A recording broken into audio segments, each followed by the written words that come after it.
and, as a result, the possibility of more democratic societies. This is an aspect to which both Butler and I are particularly sensitive. On the other hand, however, we are living at a time in which the great emancipatory narratives of the past are in sharp decline, and as a result of this decline there are no easily available universalizing discourses which could perform the equivalential function. This is the danger of which Zizek, quite rightly, warns us, that particularisms remain pure particularisms and, in that way, become absorbed by the dominant system. The main task of the left, as I see things today, is the construction of languages providing that element of universality which makes possible the establishment of equivalential links. 2. If the first dimension of hegemony stresses the moment of the universal subordination to the particular, this second dimension emphasizes the universalizing effects which are necessary if there is going to be politics at all. Let us again consider Zizek's warning about the dangers of pure particularism. The more particularized a demand, the easier it is to satisfy it and integrate it into the system, while if the demand is equivalent to a variety of other demands, no partial victory will be considered as anything other than an episode in a protracted war of position. I remember that during my years of activism in the student movement in Argentina, the division between right and left in the student body became evident in terms of attitudes towards concrete demands. For some, a mobilization which attained its immediate aims should finish there, while for those of us who were more militant, the question was how to keep the mobilization going, which was possible only insofar as we had historical aims that we knew the system could not satisfy. In some sense our worst enemies were those university administrators who offered concrete solutions to the problems we were posing, not, obviously, in the sense that we dismissed these solutions, but in that the important thing, for us, was to see those partial victories as mere episodes in a protracted war of position tending towards more global aims.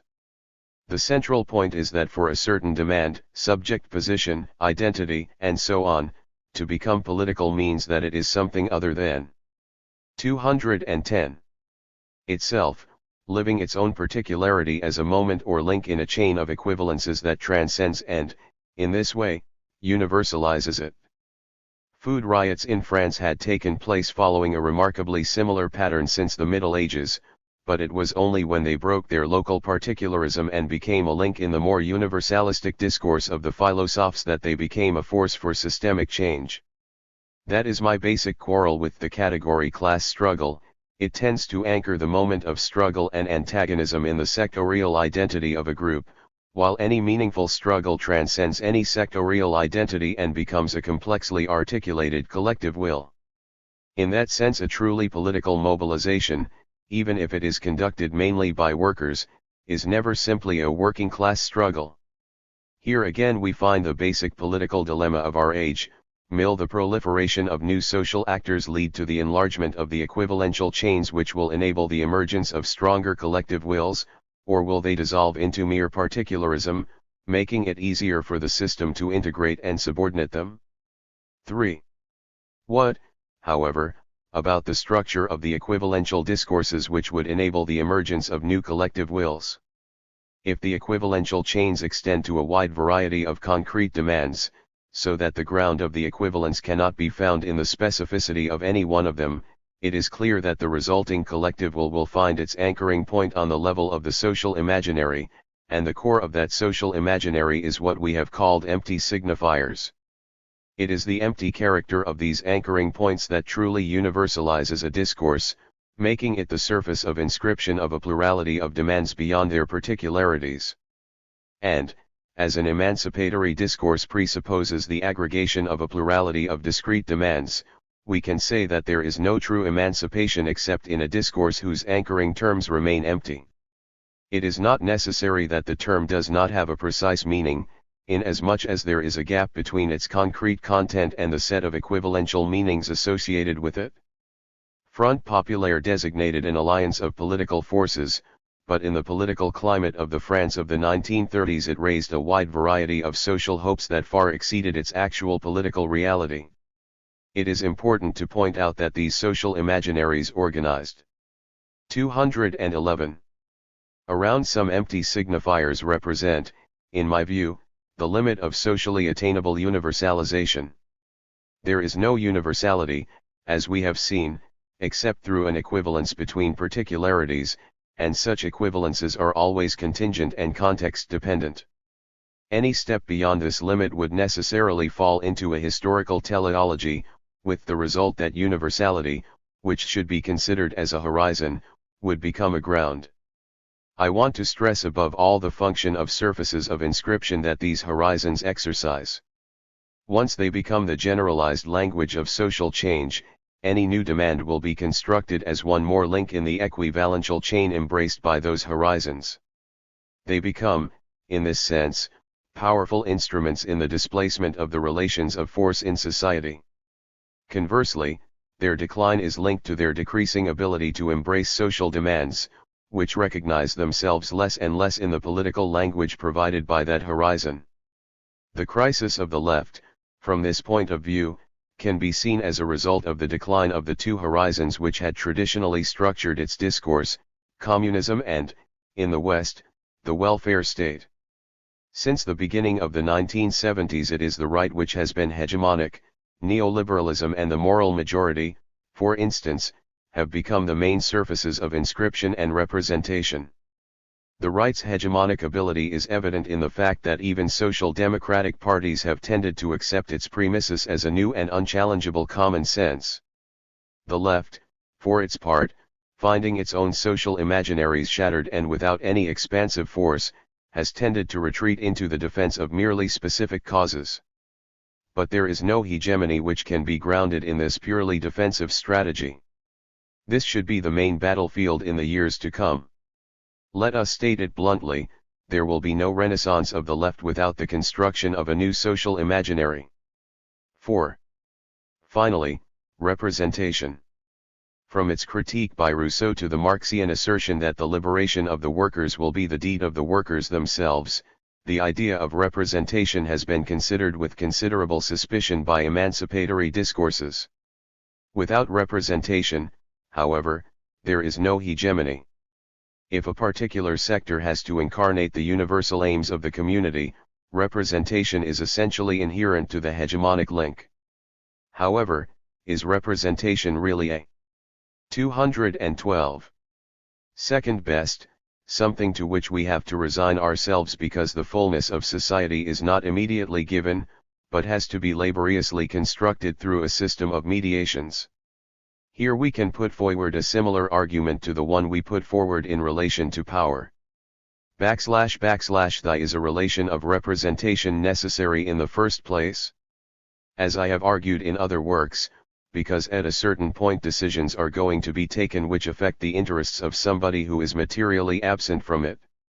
And, as I have also argued, representation is always a double movement from represented to representative and from representative to represented, this latter movement again allowing us to see the emergence of a process of universalization. The task of a representative in Parliament, for instance, does not simply consist in transmitting the wishes of those he represents. He will have to elaborate a new discourse which convinces the other members, by, for instance, arguing that the interests of the people in his constituency are compatible with the national interest, and so on. In this way he inscribes those interests within a more universal discourse and, in so far as his discourse also becomes that of the people of his constituency, they also are able to universalize their experience. The relation of representation thus becomes a vehicle of universalization and, as universalization is a precondition of emancipation, it can also become a road to the latter. In the conditions of interconnection which exist in a globalized world, it is only through relations of representation that universality is achievable. In this section I have tried to point to some of the language games which a hegemonic logic makes it possible to play with categories such as power, representation, and emptiness.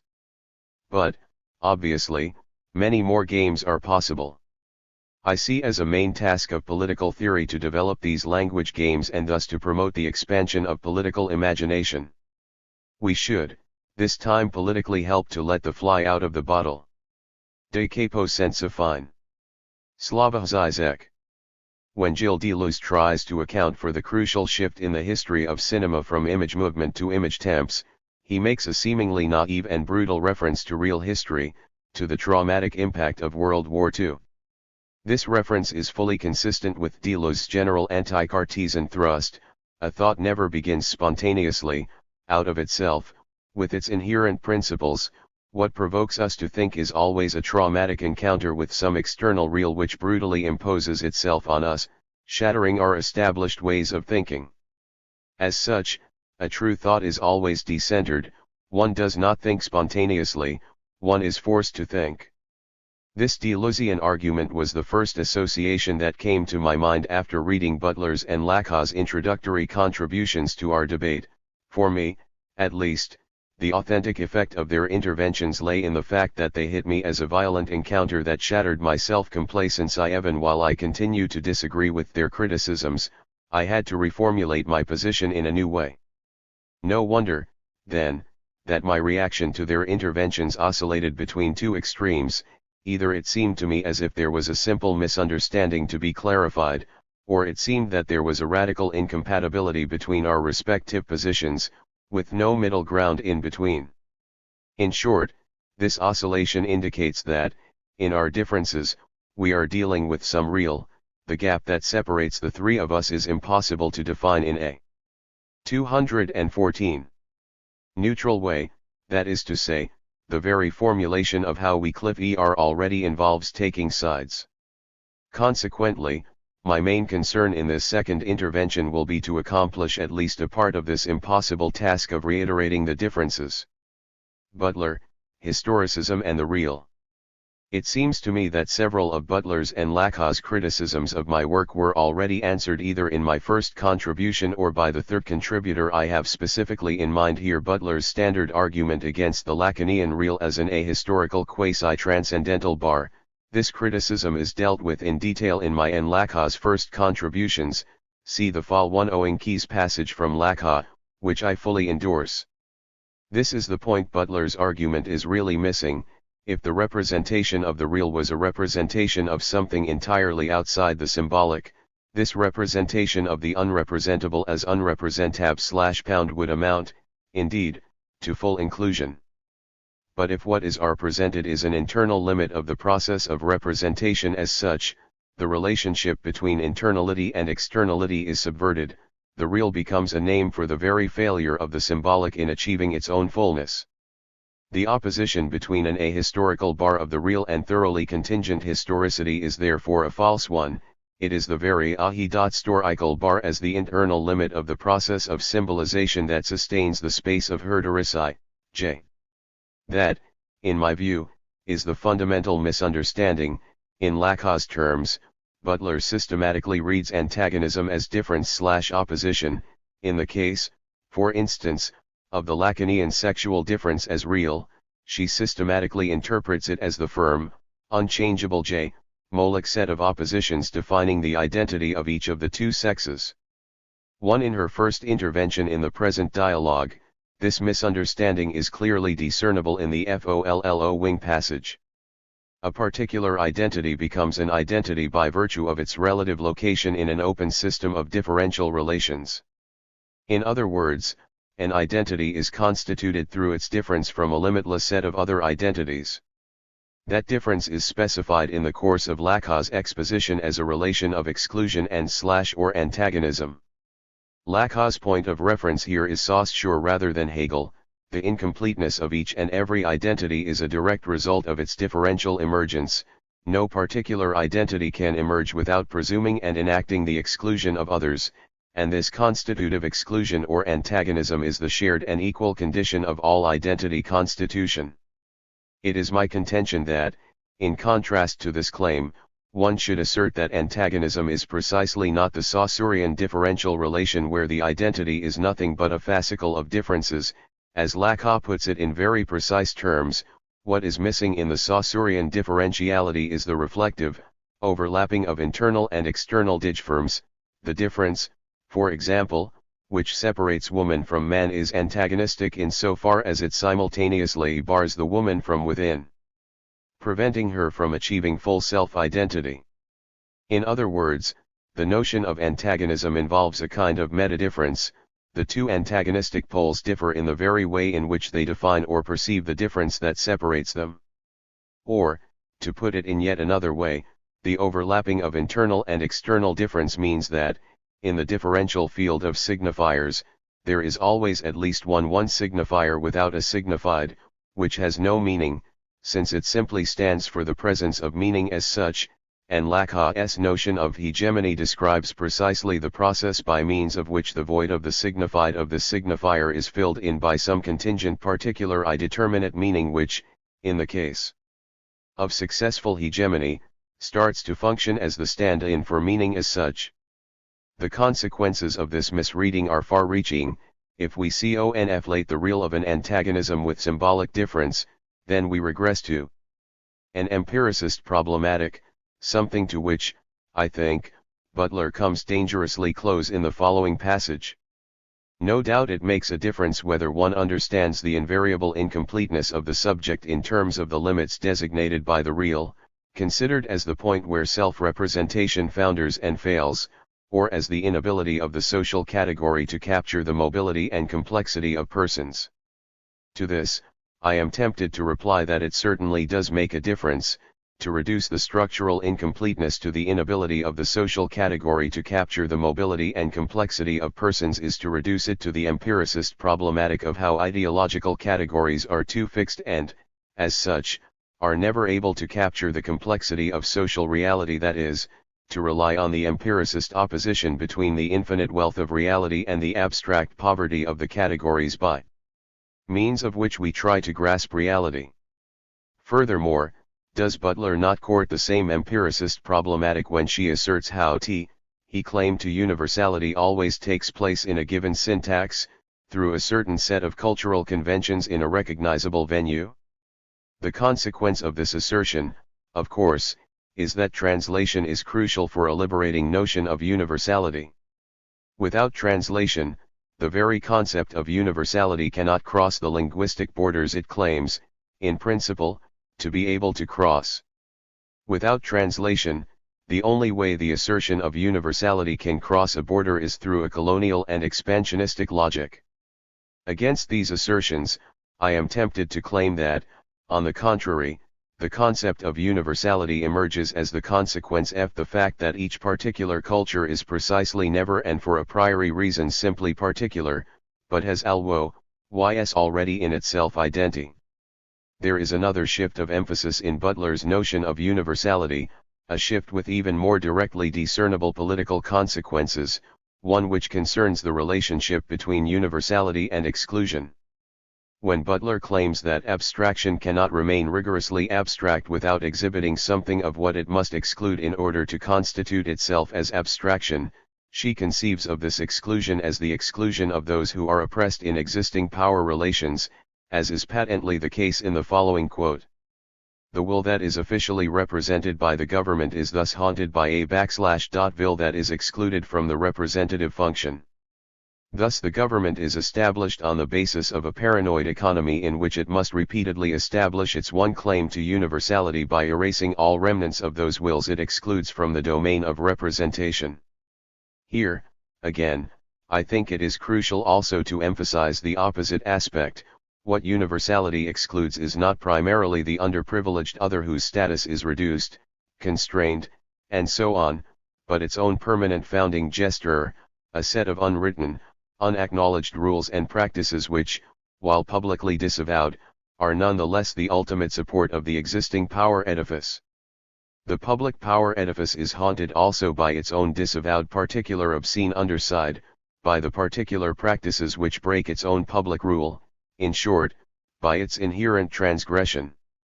In The Siege, a recent terror thriller, as a response to Muslim terrorists exploding bombs and killing people all over Manhattan, a right-wing U.S. general imposes a state of emergency on New York, tanks roll in, all Arab men of combat age are isolated in stadia, and so on.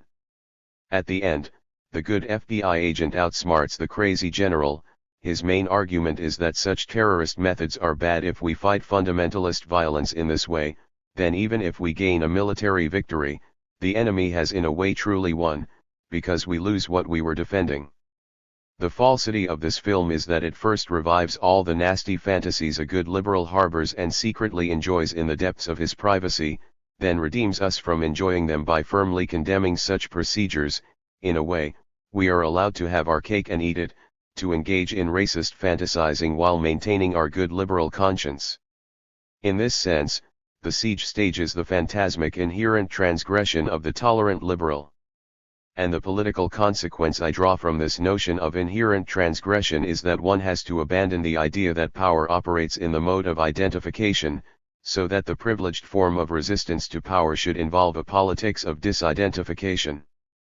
A minimum of disidentification is a priori necessary if power is to function, not only in the empiricist sense that power can never fully succeed in its attempt to totalize the field, and so on, but in a much more radical sense, power can reproduce itself only through some form of self-distance, by relying on the obscene disavowed rules and practices that are in conflict with its public norms. To avoid a misunderstanding, I am well aware that Butler herself comes very close to this logic of inherent transgression. This, in my view, is what her notion of disavowed passionate attachments as the concealed support of power is ultimately about. Let me elaborate this crucial point via Martha Nussbaum's critique of Butler in New Republic. 2. According to Nussbaum, Butler conceives of power as an all-embracing and all-powerful edifice that is ultimately impervious to the subject's intervention. Any organized individual or collective attempt radically to change the power edifice is doomed to failure. It is caught in advance in the web of power, so the only thing a subject can do is to play perverse marginal eroticizing games. Here Nussbaum completely misses Butler's point. It is not the subject who, unable to undermine or transform the power edifice effectively, resorts to perverse games of eroticization. It is the power apparatus itself which, in order to reproduce itself, has to have recourse to obscene eroticization and phantasmic investment. The disavowed eroticization of the very power mechanisms that serve to control sexuality is the only way for these mechanisms actually to grasp the subject, to be accepted or internalized by it. So Butler's point is that the perverse sexualization/eroticization of power is already there as its disavowed obscene underside, and, to put it in somewhat simplified terms, the goal of her political interventions is precisely to elaborate strategies that would enable subjects to undermine the hold of this eroticization over them. In what, then, does our difference consist? Let me approach this key point via another key criticism from Butler, her point that I describe only the paradoxical mechanisms of ideology, the way an ideological edifice reproduces itself, without elaborating how one can disturb these mechanisms. I show how power compels us to consent to that which constrains us, and how our very sense of freedom or resistance can be the dissimulated instrument of dominance. But what remains less clear to me is how one moves beyond such a dialectical reversal or impasse to something new. How would the new be produced from an analysis of the social field that remains restricted to inversions, aporias, and reversals that work regardless of time and place? In the PDJ chic life of power, Butler makes the same point apropos of Locke in himself. The imaginary thwarts the efficacy of the symbolic law but cannot turn back upon the law, demanding or affecting its reformulation. In this sense, psychic resistance thwarts the law in its effects, but cannot redirect the law or its effects. Resistance is thus located in a domain that is virtually powerless to alter the law that it opposes. Hence, psychic resistance presumes the continuation of the law in its anterior, symbolic form and, in that sense, contributes to its status quo. In such a view, resistance appears doomed to perpetual defeat. In contrast, Foucault formulates resistance as an effect of the very power that it is said to oppose. For Foucault, the symbolic produces the possibility of its own subversions, and these subversions are unanticipated effects of symbolic interpolations. 3. My response to this is triple. First, on the level of exegesis, Foucault is much more ambivalent on this point. His thesis on the immanence of resistance to power can also be read as asserting that every resistance is caught in advance in the game of the power it opposes. Second, my notion of inherent transgression, far from playing another variation on this theme, makes the power edifice even more vulnerable, insofar as power relies on its inherent transgression, then, sometimes, at least over-identifying with the explicit power discourse, ignoring this inherent obscene underside and simply taking the power discourse at its word, acting as if it really means what it explicitly says, can be the most effective way of disturbing its smooth functioning. Third, and most important, far from constraining the subject to a resistance doomed to perpetual defeat, Laclau allows for a much more radical subjective intervention than Butler. What the Lacanian notion of act aims at is not a mere displacement/resignification of the symbolic coordinates that confer on the subject his or her identity, but the radical transformation of the very universal structuring principle of the existing symbolic order. Or, to put it in more psychoanalytic terms, the Lacanian act, in its dimension of, to the Lacan of the permanent process of retroactive historicization or resymbolization of social reality, to the Lacan who emphasized again and again how there is no directly accessible raw reality, how what we perceive as reality, is overdetermined by the symbolic texture within which it appears. Along these lines, Lacan triumphantly rewrites the Freudian stages not as biologically determined stages in libidinal evolution, but as different modes of the dialectical subjectivation of the child's position within the network of his or her family. What matters in, say, the anal stage is not the function of defecation as such, but the subjective stance it involves. What is crucial here is that it is this Lacan of radical and unlimited resignification who is at the same time the Lacan of the paternal law as the unquestionable horizon of the subject's integration into the symbolic order. Consequently, the shift from this early Lacan of unlimited resignification to the later Lacan of the real is not the shift from the unconstrained play of resignification towards the assertion of some ahistorical limit of the process of symbolization. It is the very focus on the notion of real as impossible that reveals the ultimate contingency geragillary of every rhombic constellation that pretends to serve as the a priori horizon of the process of symbolization. No wonder Lacan's shift of focus towards the real is strictly correlative to the devaluation of the paternal function, to the introduction of the notion that paternal authority is ultimately an imposture, one among the possible symptoms which allow us temporarily to stabilize and coordinate the inconsistent/non-existent big other. So Lacan's point in unearthing the ahistorical limit of historicization/resignification is thus not that we have to accept this limit in a resigned way, but that every historical figuration of this limit is itself contingent and, as such, susceptible to a radical overhaul. So my basic answer to Butler, no doubt paradoxical for those who have been fully involved in recent debates, is that, with all the talk about Lacan's clinging to an ahistorical bar, and so on, it is Butler self WLW, on a more radical level, is not historicist Urza. It is Butler who limits the subject's intervention to multiple resignifications/displacements of the basic passionate attachment, which therefore persists as the very limit/condition of subjectivity. Consequently, I am tempted to supplement Immert Butler's series in her rhetorical question quoted above: how would the new be produced from an analysis of the social field that remains restricted to inversions, aporias, reversals, and performative displacements or resignifications? 4. 222. It is crucial to get the precise idea of what Butler is claiming here. Her notion is that since ideological universality, in order to reproduce itself and retain its hold, has to rely on its repeated assumption by the subject, this repetition is not only the passive assuming of the same mandate, but opens up the space of reformation, resignification, displacement. It is possible to resignify. I displace the symbolic substance which predetermines my identity, but not totally to overhaul it. Since a total exit would involve the psychotic loss of my symbolic identity. This resignification can work even in the extreme case of injurious interpolations. They determine me, I cannot get rid of them, they are the condition of my symbolic being/identity, rejecting them tout court would bring about psychosis. But what I can do is resignify. I displace them, mockingly assume them. The possibilities of resignification will rework and unsettle the passionate attachment to subjection without which subject formation, and reformation, cannot succeed. 5. My aim is not to deny that such a practice of resignification can be very effective in the ideological struggle for hegemony.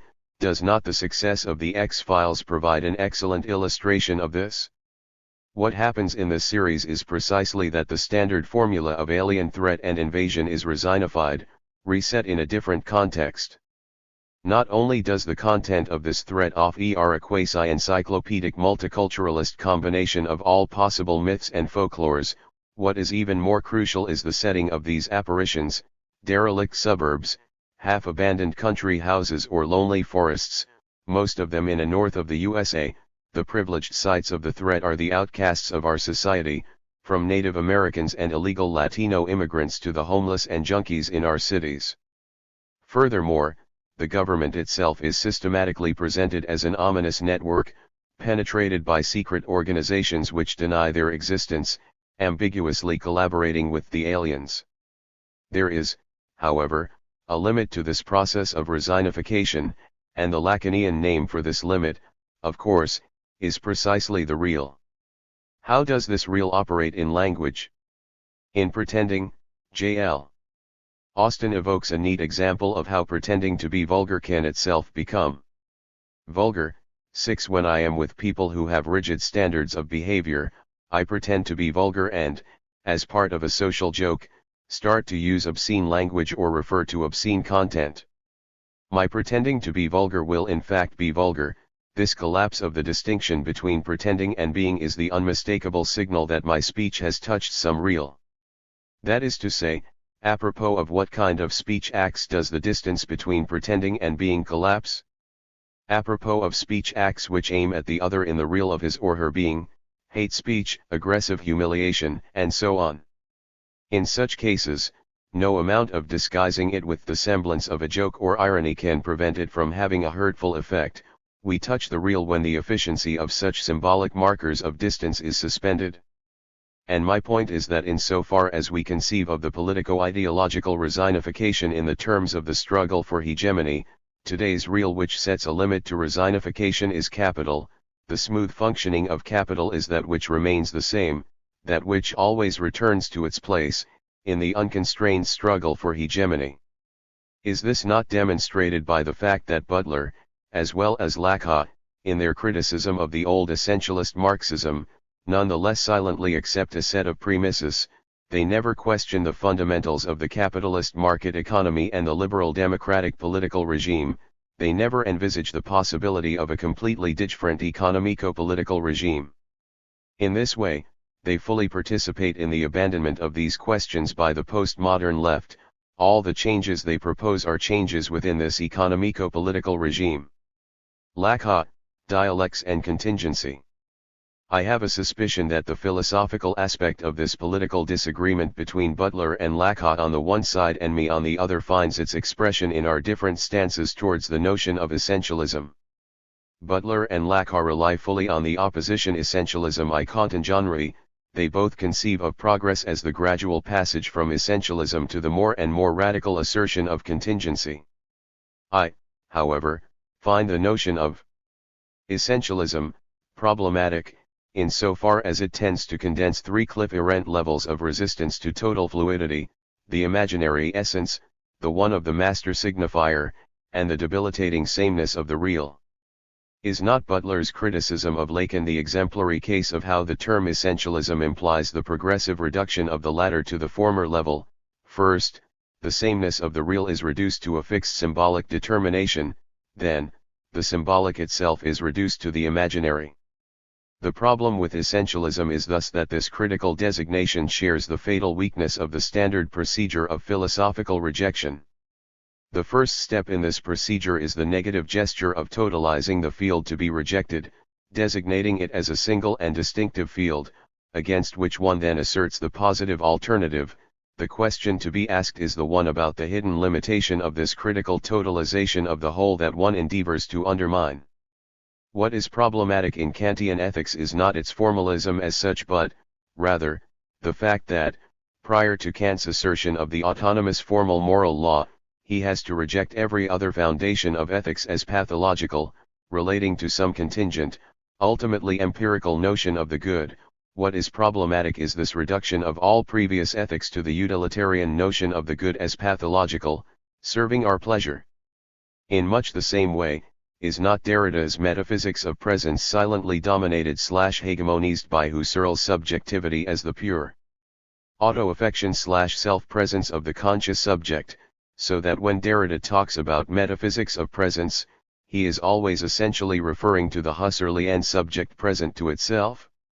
The problem with sweeping philosophical oppositions therefore lies in the problematic totalization of all other options under one and the same global label. The multitude thus totalized is always secretly hegemonized by one of its particular species. In the same way, the Derridan notion of the metaphysics of presence is secretly hegemonized by Husserl, so that Derrida in effect reads Plato and all the others through Husserl. And it is my contention that the same goes for the critical notion of essentialism. Let us take the case of capitalism itself.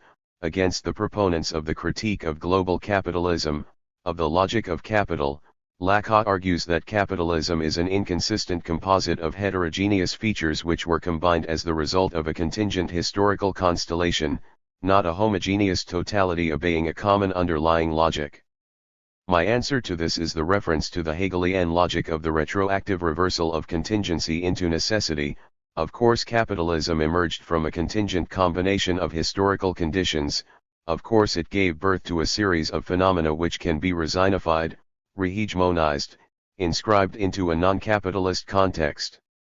However, capitalism retroactively posited its own presuppositions, and reinscribed its contingent/external circumstances into an all-encompassing logic that can be generated from an elementary conceptual matrix.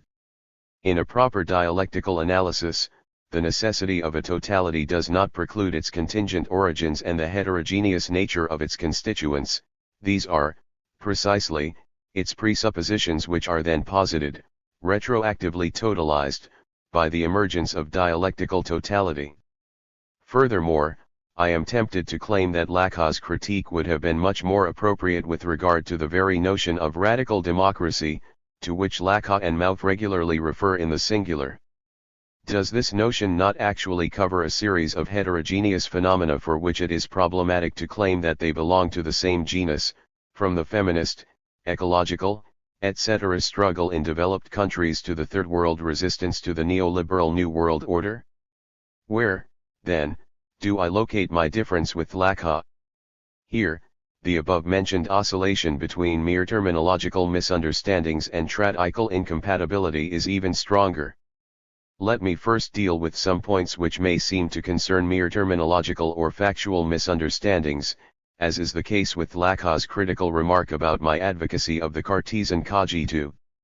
With regard to my reference to the forgotten obverse, the excessive, unacknowledged kernel of the cogito, which is far from the pacifying image of the transparent self, Lacau's claim is that I deprive the cogito of its Cartesian content and Lacanize the tradition of modernity, like calling oneself a fully fledged Platonist while rejecting the theory of forms.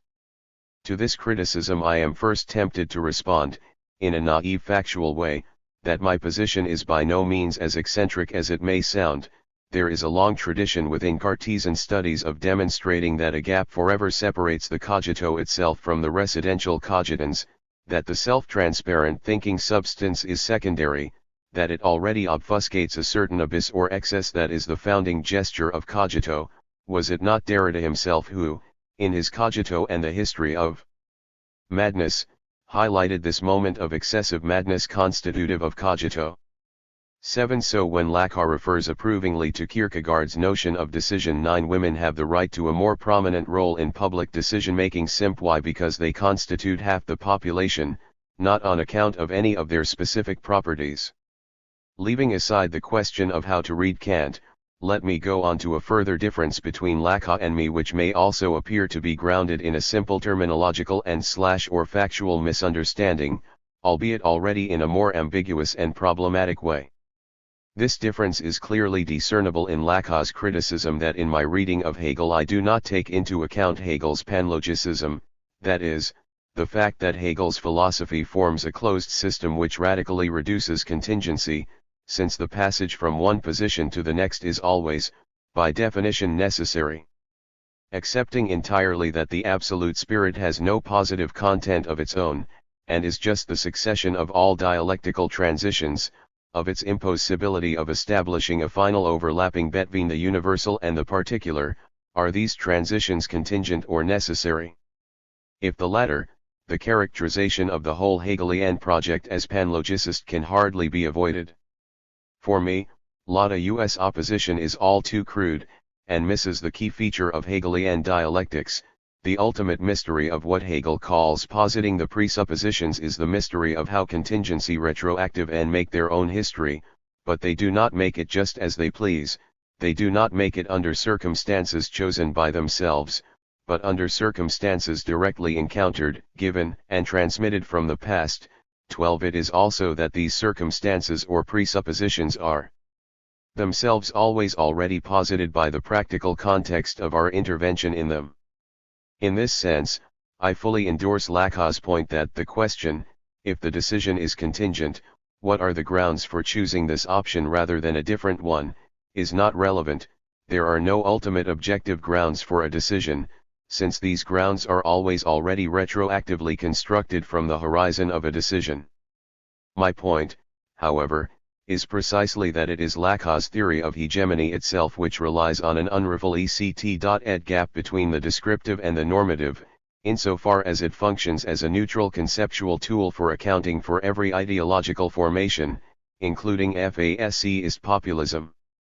Of course, Laclau would have answered here that the universal theory of hegemony is not simply neutral, since it already involves the practical stance of radical democracy, but again, my answer would be that precisely, I do not see in what specifically inherent way the very universal notion of hegemony is jinked to a particular ethico-political choice.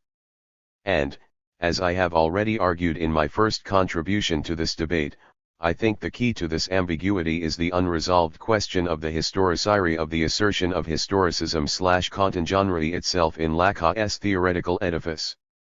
Against historicism. So much for answering concrete criticisms. Let me now focus on clarifying a couple of more general points that emerged during our dialogue. First, the issue of radical historicism versus Kant. Since deconstructionism is often perceived as overlapping with historicism, it is crucial to distinguish the strict deconstructionist stance from the historicist stance which pervades today's cultural studies. Cultural studies, as a rule, involves the stance of cognitive suspension characteristic of historicist relativism. Cinema theorists in cultural studies, for instance, no longer ask basic questions like what is the nature of cinematic perception. They simply tend to reduce such questions to the historicist reflection upon conditions in which certain notions emerged as the result of historically specific power relations. In other words, we are dealing with the historicist abandonment of the very question of the inherent truth value of a theory under consideration. When a typical cultural studies theorist deals with a philosophical or psychoanalytic edifice, the analysis focuses exclusively on unearthing its hidden patriarchal, Eurocentric, identitarian, etc., bias, without even asking the naive but nonetheless necessary question, okay, but what is the structure of the universe? How does the human psyche really work? Such questions are not even taken seriously in cultural studies, since, in a typical rhetorical move, cultural studies denounces the very attempt to draw a clear line of distinction between, say, true science and pre-scientific mythology, as part of the Eurocentric procedure of imposing its own hegemony by means of the exclusionary discursive strategy of devaluing the other as not yet scientific. In this way, we end up arranging and analyzing science proper, pre-modern wisdom, and other forms of knowledge as different discursive formations evaluated not with regard to their inherent truth value but with regard to their socio-political status and impact. The problem with such a procedure of historicist relativism is that it continues to rely on a set of silent ontological and epistemological presuppositions on the nature of human knowledge and reality, usually a proto-Nietzschean notion that knowledge is not only embedded in but also generated by a complex set of discursive strategies of power production, and so on. Does this mean, however, that the only alternatives to cultural historicist relativism are either naive empiricism or the old-fashioned metaphysical toe. Here, precisely, deconstruction at its best involves a much more nuanced position. As Derrida argues so cogently in White Mythology, it is not sufficient to claim that all concepts are metaphors, that there is no pure epistemological cut, since the umbilical cord connecting abstract concepts with everyday metaphors is irreducible. First, the point is not simply that all concepts are metaphors, but that the very difference between a concept and a metaphor is always minimally metaphorical, relying on some metaphor. Even more important is the opposite conclusion: the very reduction of a concept to a bundle of metaphors already has to rely on some implicit philosophical determination of the difference between concept and metaphor, that is to say, on the very opposition it tries to undermine. 13. We are thus forever caught in a vicious cycle. True, it is impossible to adopt a philosophical stance which is free of the constraints of everyday naive life-world attitudes and notions, however. 232. Although one's impossible, this philosophical stance is simultaneously unavoidable. To an effect of grammar presupposes a certain notion of the relationship between grammar and ontological concepts which is itself already metaphysical Greek. 14. We should always bear in mind this delicate Derridan stance, on account of which he avoids the twin pitfalls of naive realism as well as of direct philosophical foundationalism. A philosophical foundation, to our experience, is impossible, yet necessary, although all that we perceive, understand, articulate, is, of course, overdetermined by a horizon of pre-understanding. This horizon itself remains ultimately impenetrable. Derrida is thus a kind of meta-transcendentalist, in search of the conditions of possibility of philosophical discourse itself. If we miss this precise point, that Derrida undermines philosophical discourse from within, we reduce deconstruction to just one more naive historicist relativism. Thus Derrida's position here is the opposite of that of Foucault, who, in answer to a criticism that he spoke from a position whose possibility is not accounted for within the framework of his theory, retorted cheerfully, "These kinds of questions do not concern me, they belong to the police discourse with its files constructing the subject's identity." In other words, the ultimate lesson of deconstruction seems to be that one cannot postpone the ontological question ad infinitum.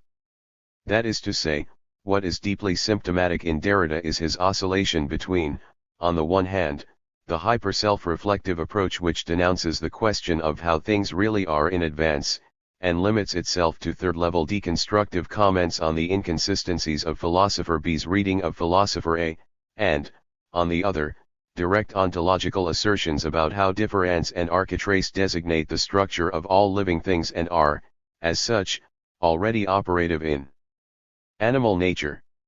One should not miss the paradoxical interconnection of these two levels here. The very feature which forever prevents us from grasping our intended object directly is the feature which connects us with the basic proto-ontological structure of the universe. So deconstructionism involves two prohibitions. It prohibits the naive empiricist approach. It us examine the material in question carefully, then generalize hypotheses about it, as well as global non-historical metaphysical theses about the origin and structure of the universe.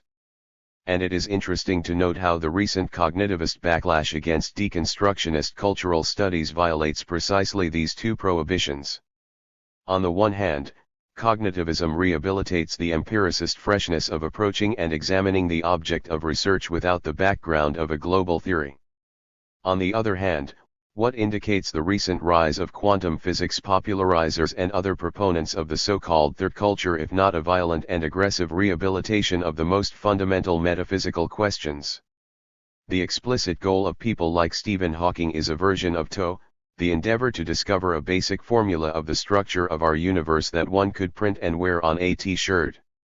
So, in clear contrast to the strict cultural studies prohibition of direct ontological questions, the proponents of third culture approach the most fundamental metaphysical issues undaunted, as if the old dream, which died with the demise of Hegelianism, of a broad synthesis of metaphysics and science, the dream of a global theory of all grounded in exact scientific insights, is coming alive again.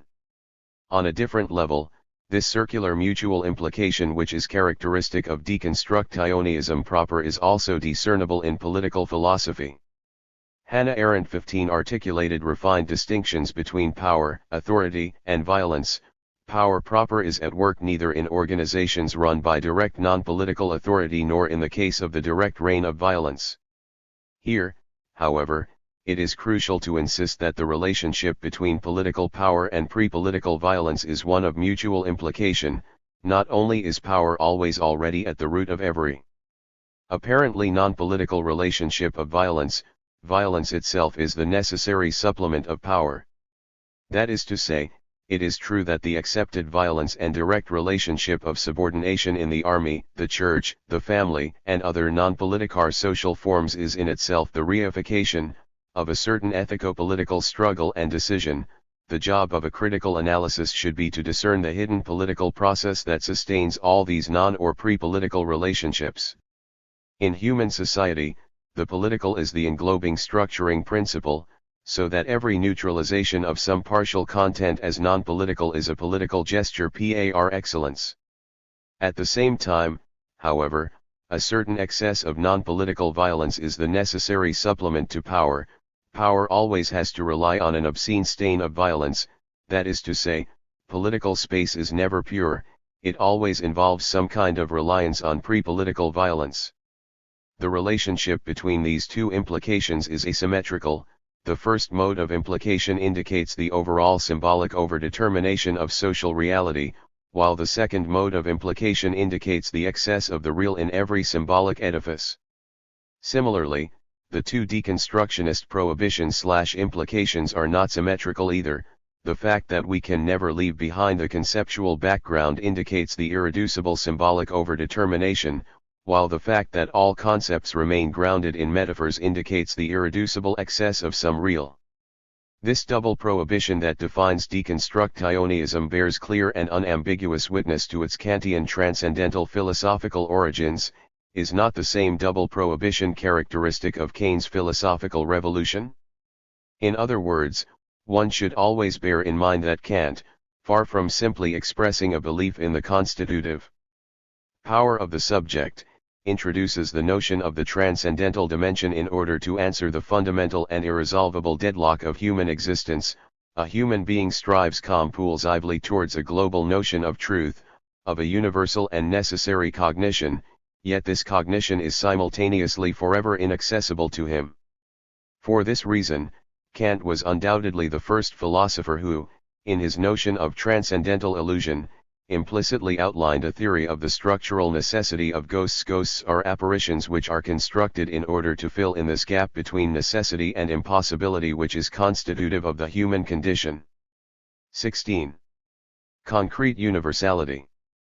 A further substantial clarification is needed with regard to Butler's criticism that I present an abstract/decontextualized matrix or logic of ideology/domination, and use concrete cases only as examples and/or illustrations of this formal matrix. Her claim is that, by doing this, I secretly Kantian Hegel, introducing the pre-Hegelian gap between the universal formal matrix and its contingent historical content/illustrations.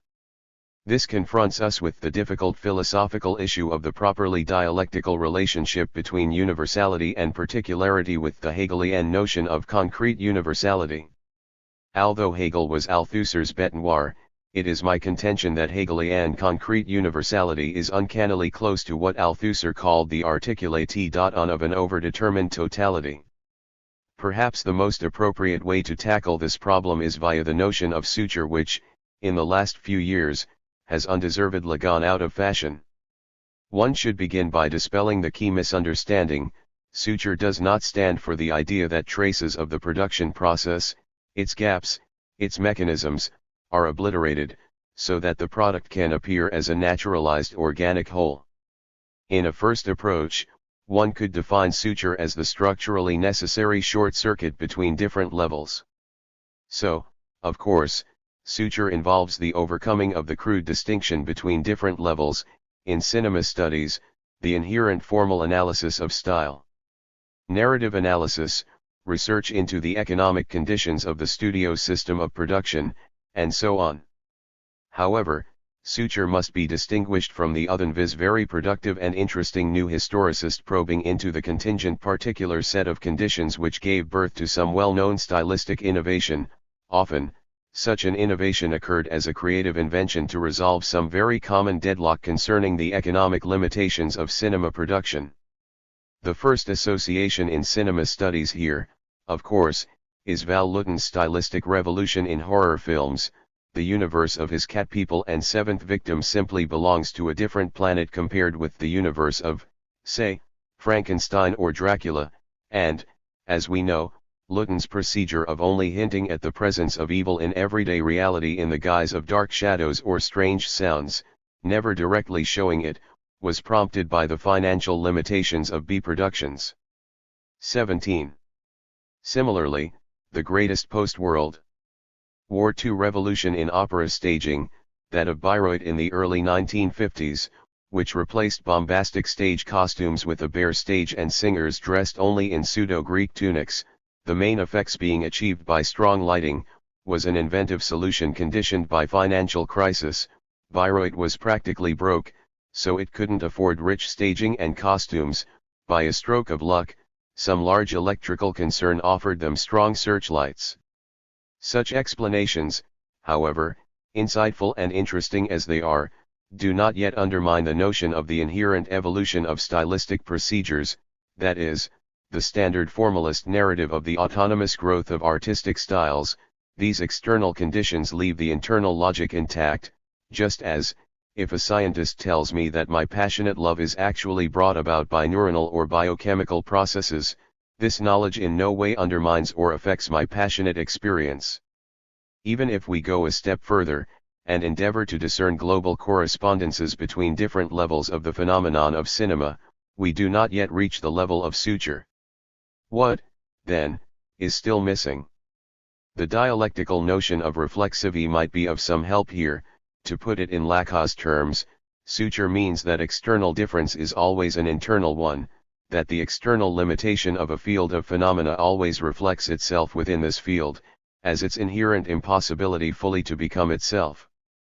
To take a harrowing example from philosophy, Etienne Balibar demonstrated convincingly how Althusser, in his last theoretical writings in the years just prior to his mental collapse with its well-known tragic results, systematically endeavored to destroy his previous standard propositions.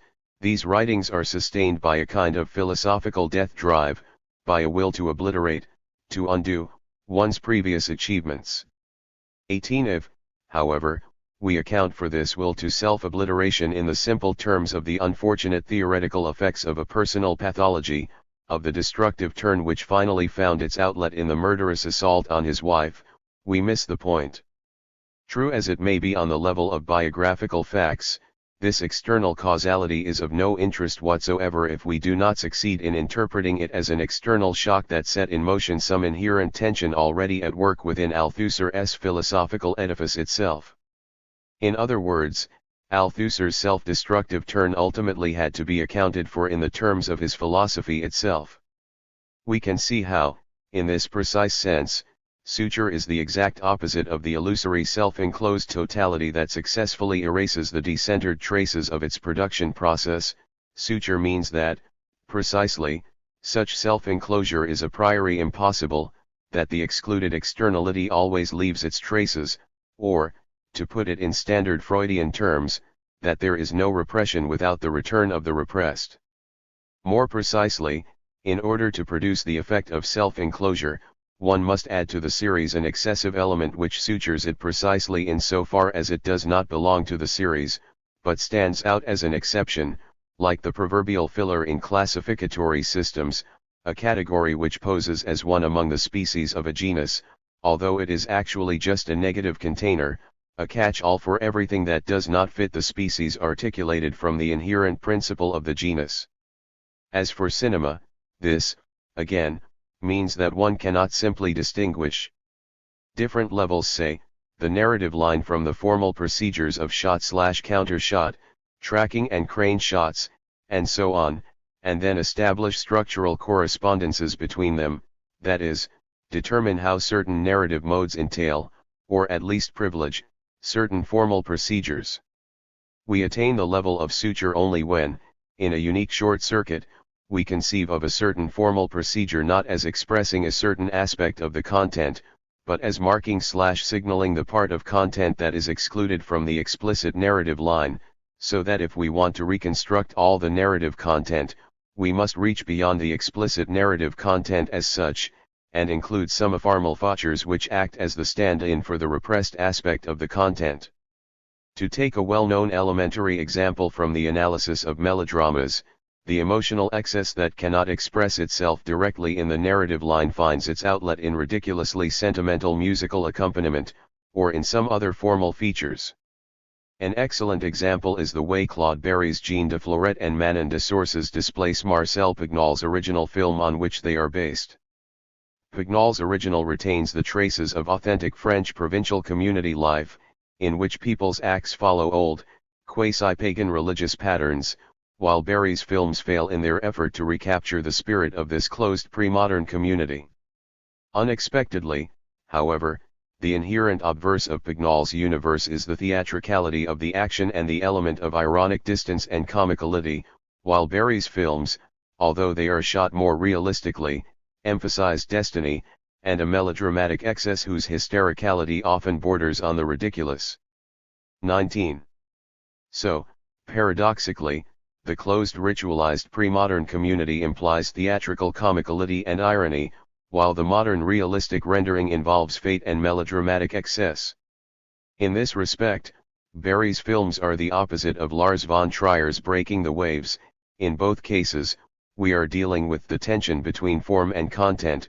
In Breaking the Waves, however, the excess is located in the content, while in Berry, the excess in the form obfuscates and thus brings home the flaw in content, the impossibility of realizing the pure classical tragedy of destiny today. The ultimate philosophical example here is that of the subjective versus objective dimension, subjective perception awareness activity versus objective socio-economic or physiological mechanisms. A dialectical theory intervenes with a double short circuit. Objectivity relies on a subjective surplus gesture, subjectivity relies on object patia, the paradoxical object which is the subject's counterpoint. This is what Lacan is aiming at in his persistent reference to torus and other variations on the Mobius band-like structures in which the relationship between inside and outside is inverted. If we want to grasp the minimal structure of subjectivity, the clear-cut opposition between inner subjective experience and outer objective reality is not sufficient. There is an excess on both sides. On the one hand, we should accept the lesson of Keynes' transcendental idealism. Out of the confused multitude of impressions, objective reality emerges through the intervention of the subject's transcendental act. Kant does not deny the distinction between the multitude of subjective impressions and objective reality. His point is merely that this very distinction results from the intervention of a subjective gesture of transcendental constitution. Similarly, Lacan's master signifier is the subjective signifying feature which sustains the very objective symbolic structure. If we abstract this subjective excess from the objective symbolic order, the very objectivity of this order disintegrates.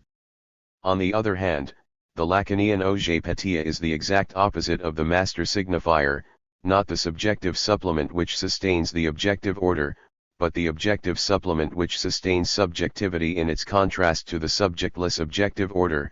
Objet patia is that bone in the throat, that disturbing stain which forever blurs our picture of reality. It is the object on account of which objective reality is forever inaccessible to the subject. 20. This already brings us to the next feature, that of universality and its exception. The properly dialectical procedure, practiced by Hegel as well as by Freud in his great case studies, can be best described as a direct jump from the singular to the universal, bypassing the mid-level of particularity. In its dialectic of a clinical case, psychoanalysis is a field in which the singular and the universal coincide without passing through the particular. This is not common in philosophy, with the exception, perhaps, of certain Hegelian moments. 2l. When Freud deals with a case of claustrophobia, he always embarks on a search for some singular traumatic experience which is at the root of this phobia. The fear of closed spaces in general is grounded in an experience of. Here, Freud's procedure is to be distinguished from the Jungian search for archetypes. The root is not a paradigmatic universal traumatic experience, but some singular experience linked to a closed space in a wholly contingent, external way. What if the subject witnessed some traumatic scene in a closed space? Even more magic is the opposite situation, when, in his case analyses, Freud, as a rule, makes the direct leap from a close dissection of a singular case to the universal assertion of what fantasy as such is. From the standpoint of empiricist cognitivism, of course, such a short circuit immediately gives rise to a host of critical questions. How can Freud be so sure that he has picked on a truly representative example? Should we not at least compare this case with a representative sample of other, different cases, and so verify the universality of the concept in question? The dialectical counter-argument is that such careful empirical generalization never brings us to a true universality. We not. Because all particular examples of a certain universality do not entertain the same relationship towards their universality, each of them struggles with this universality, displaces it, and so on, in a specific way, and the great art of dialectical analysis consists in being able to pick out the exceptional singular case which allows us to formulate the universality as such. 22. Just as Marx articulated the universal logic of the historical development of humanity on the basis of his analysis of capitalism as the excessive system of production, Freud was able to formulate the universal logic of the Oedipal mode of socialization through identification with the paternal law precisely because he lived in exceptional times in which Oedipus was already in a state of crisis. 23. The basic rule of dialectics, therefore, is, whenever we are offered a simple enumeration of subspecies of a universal species, we should always look for the exception to the series. In contrast to this properly dialectical direct mix of a special case and sweeping generalizations, like the detailed analysis of a scene from a noir melodrama, from which one directly draws general conclusions on feminine subjectivity and the gaze in the patriarchal order, today's cognitivist anti-dialecticians insist on clear theoretical classifications and gradual generalizations based on careful empirical research. They distinguish transcultural universal features from features that are specific to particular cultures and periods, that is to say, they operate in terms of a simple pyramid rising from natural or other transcultural universal features to more and more specific characteristics which depend on localized contexts. The elementary dialectical counter-argument here is that the very relationship between transcultural universals and culture-specific features is not an ahistorical constant, but historically overdetermined. The very notion of a transcultural universal means different things in different cultures. The procedure of comparing different cultures and isolating or identifying their common features is never a neutral procedure, but presupposes some specific viewpoint. While one can claim, say, that all cultures recognize some kind of difference between subjective imagination and reality, things as they exist out there, this assertion still begs the question of what objective reality means in different cultures.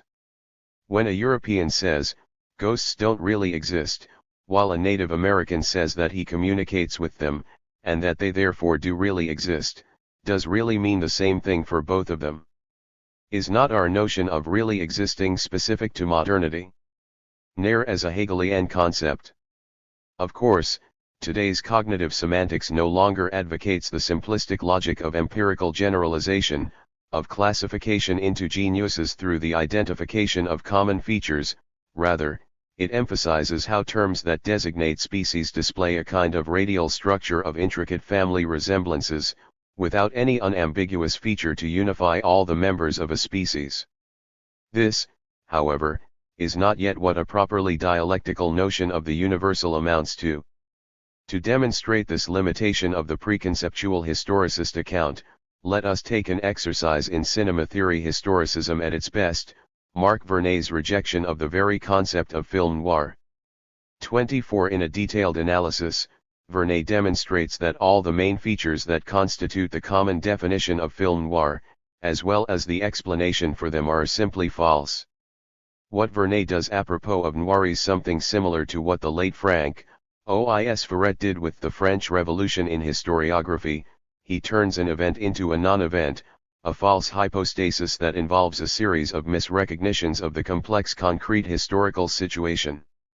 Film noir is not a category of the history of Hollywood cinema, but a category of the criticism and history of cinema that could have emerged only in France, for the French gaze immediately after World War II, including all the limitations and misrecognitions of such a gaze.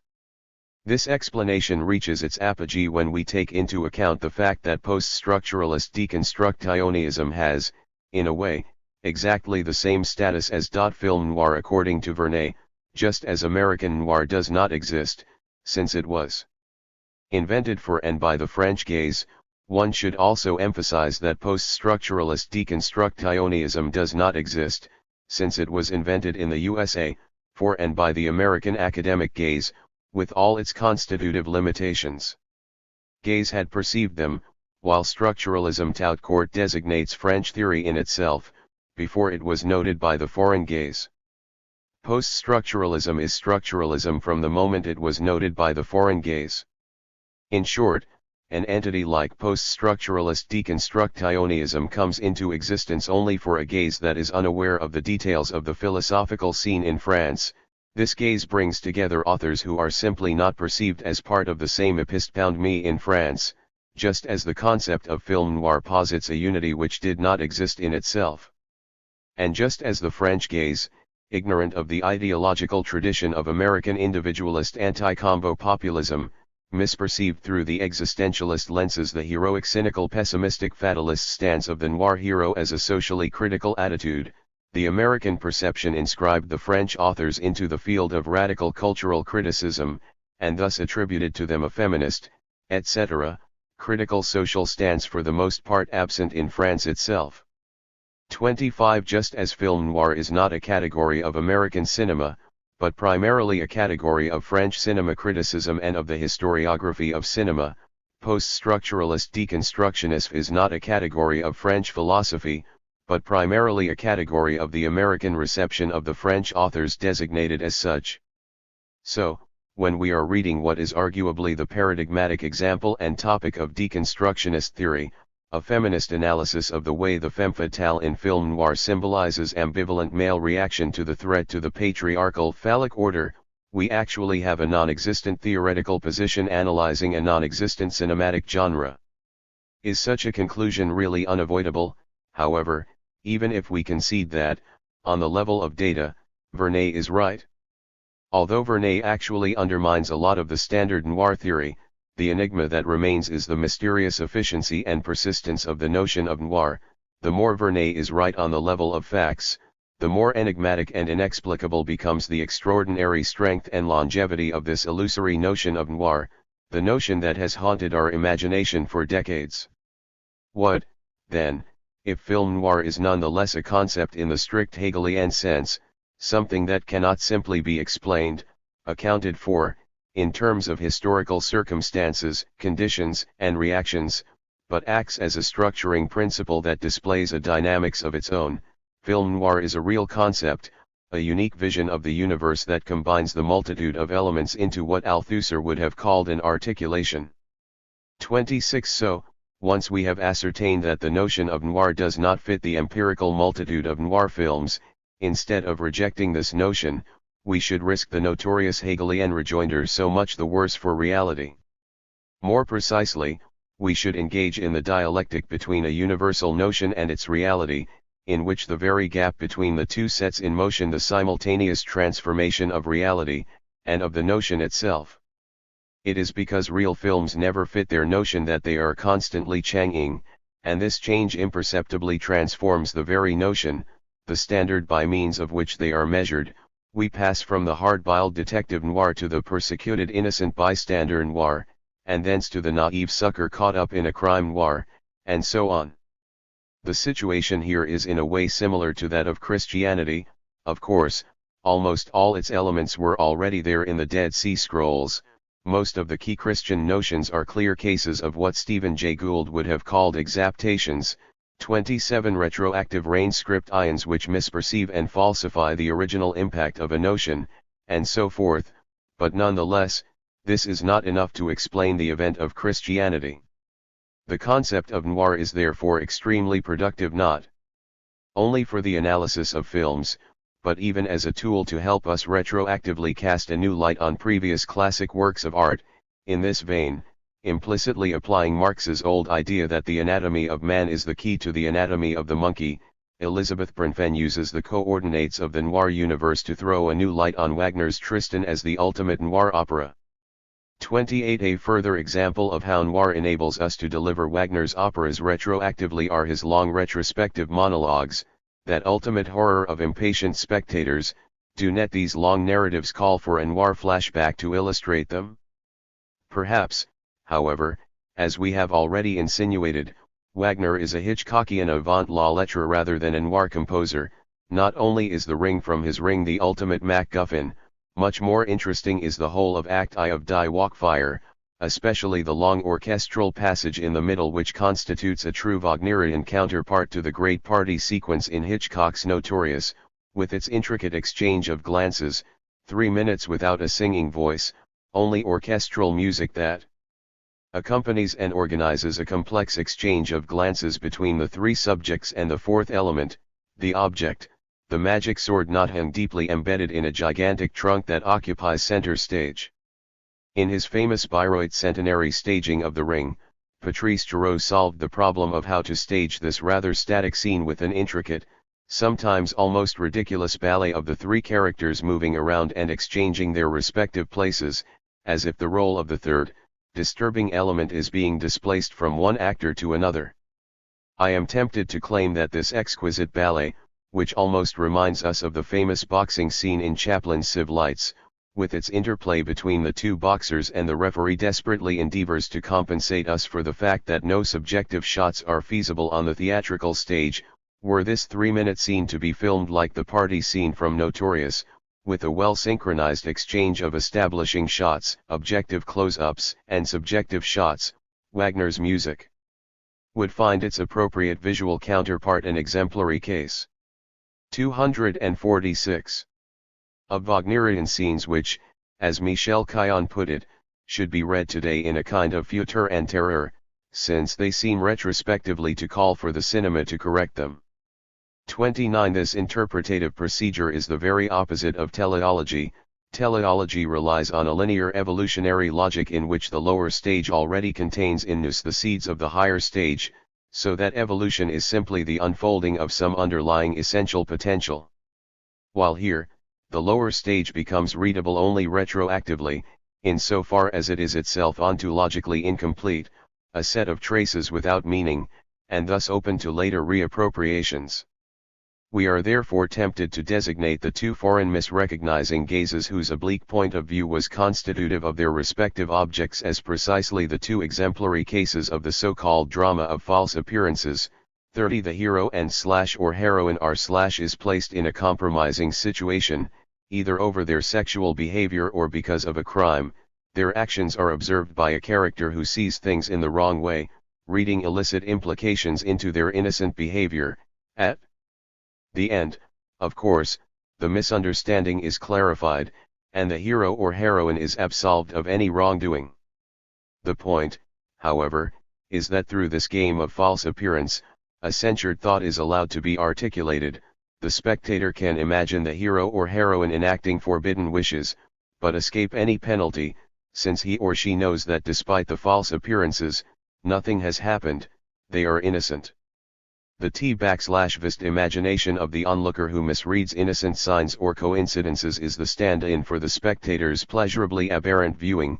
31. This is what Lacan had in mind when he claimed that truth has the structure of a fiction. The very suspension of literal truth opens up the way for the articulation of libidinal truth. This situation was beautifully illustrated in Ted Tetzlaff's 1K window, in which a small boy actually // a crime, although nobody believes him and his parents even force him to apologize to the murderers for the false rumors he is spreading about them. 32. However, it is Lillian Hellman's play The Children's Hour, twice filmed, which offers perhaps the clearest, almost laboratory-type example of this drama of false appearances. As is well known, the first version provided the occasion for one of the great Goldwynisms, when Sam Goldwyn, the producer, was warned that the film takes place among lesbians. He supposedly replied, "That's okay, we'll turn them into Americans."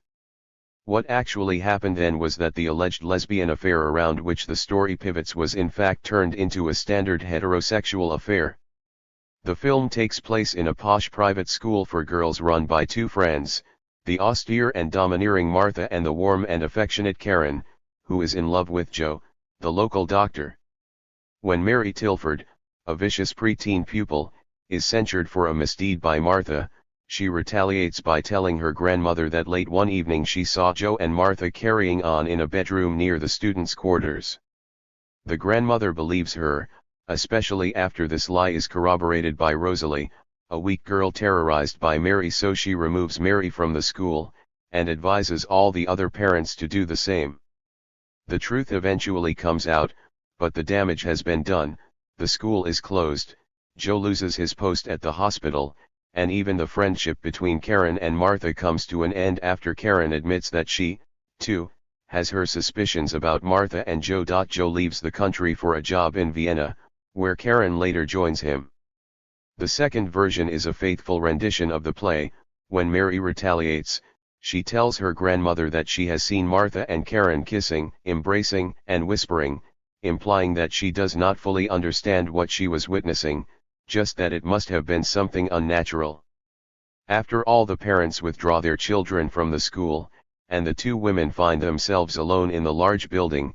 Martha realizes that she does actually love Karen in more than just a sisterly fashion. Unable to bear the guilt she feels, she hangs herself. Mary's lie is finally exposed, but it is far too late now. In the final scene, Karen leaves Martha's funeral and walks proudly past Mary's grandmother, Joe, and all the other townspeople who were gulled by Mary's lies. The story revolves around the evil onlooker who, through her lie, unwittingly realizes the adult's unconscious desire. The paradox, of course, is that prior to Mary's accusation, Martha was not aware of her lesbian longings. It is only this external accusation that makes her 248.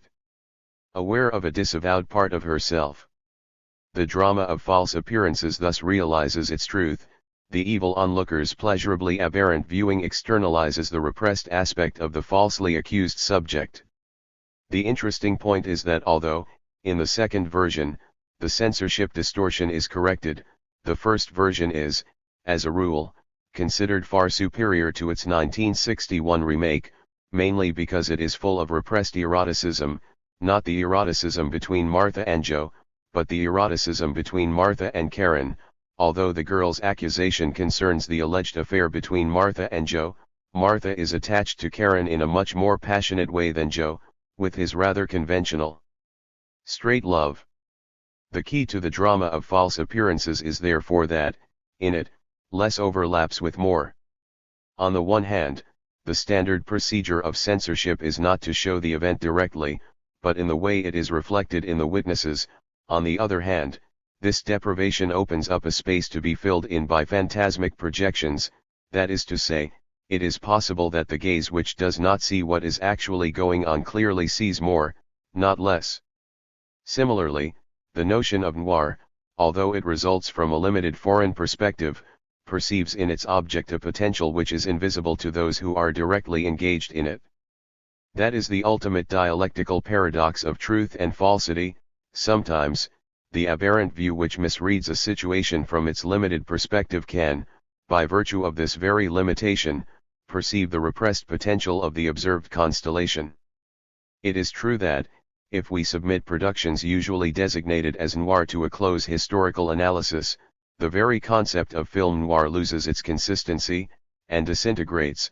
Paradoxically, however, we should nonetheless insist that truth is on the level of the spectral appearance of noir, not in detailed historical knowledge. The effectiveness of this concept of noir is that which today enables us immediately to identify as noir the short scene from Lady in the Lake, the simple line of a dialogue in which the detective answers the question, "But why did he kill her?" Didn't he love her, with a straight that is reason enough to kill? Furthermore, sometimes the external misperception exerts a productive influence on the misperceived original itself, forcing it to become aware of its own repressed truth. Is not the supreme example of this productivity of the external misperception the American reception of Derrida? Did it not, although it clearly was a misperception, exert a retroactive productive influence on Derrida himself, forcing him to confront ethico-political issues more directly? Was not the American reception of Derrida in this sense a kind of pharmacon, a supplement to the original Derrida himself, a poisonous stain fake, distorting the original and at the same time keeping it alive? In short, would Derrida still be so much alive if we were to subtract from his work its American misperception? From alienatin to separatin. After this clarification of concrete universality, I can finally answer Butler's criticism of Kantian formalism, her notion that Lacan hypostasizes the symbolic order into an ahistorical fixed system of rules which predetermine the scope of the subject's intervention, so that the subject is a priori unable actually to resist the symbolic order, or to change it radically. So what is the Lacanian big other as the decentered symbolic order? A seemingly eccentric definition from Hegel's philosophy of nature offers, perhaps the most succinct description of what the subject's decentrement is about.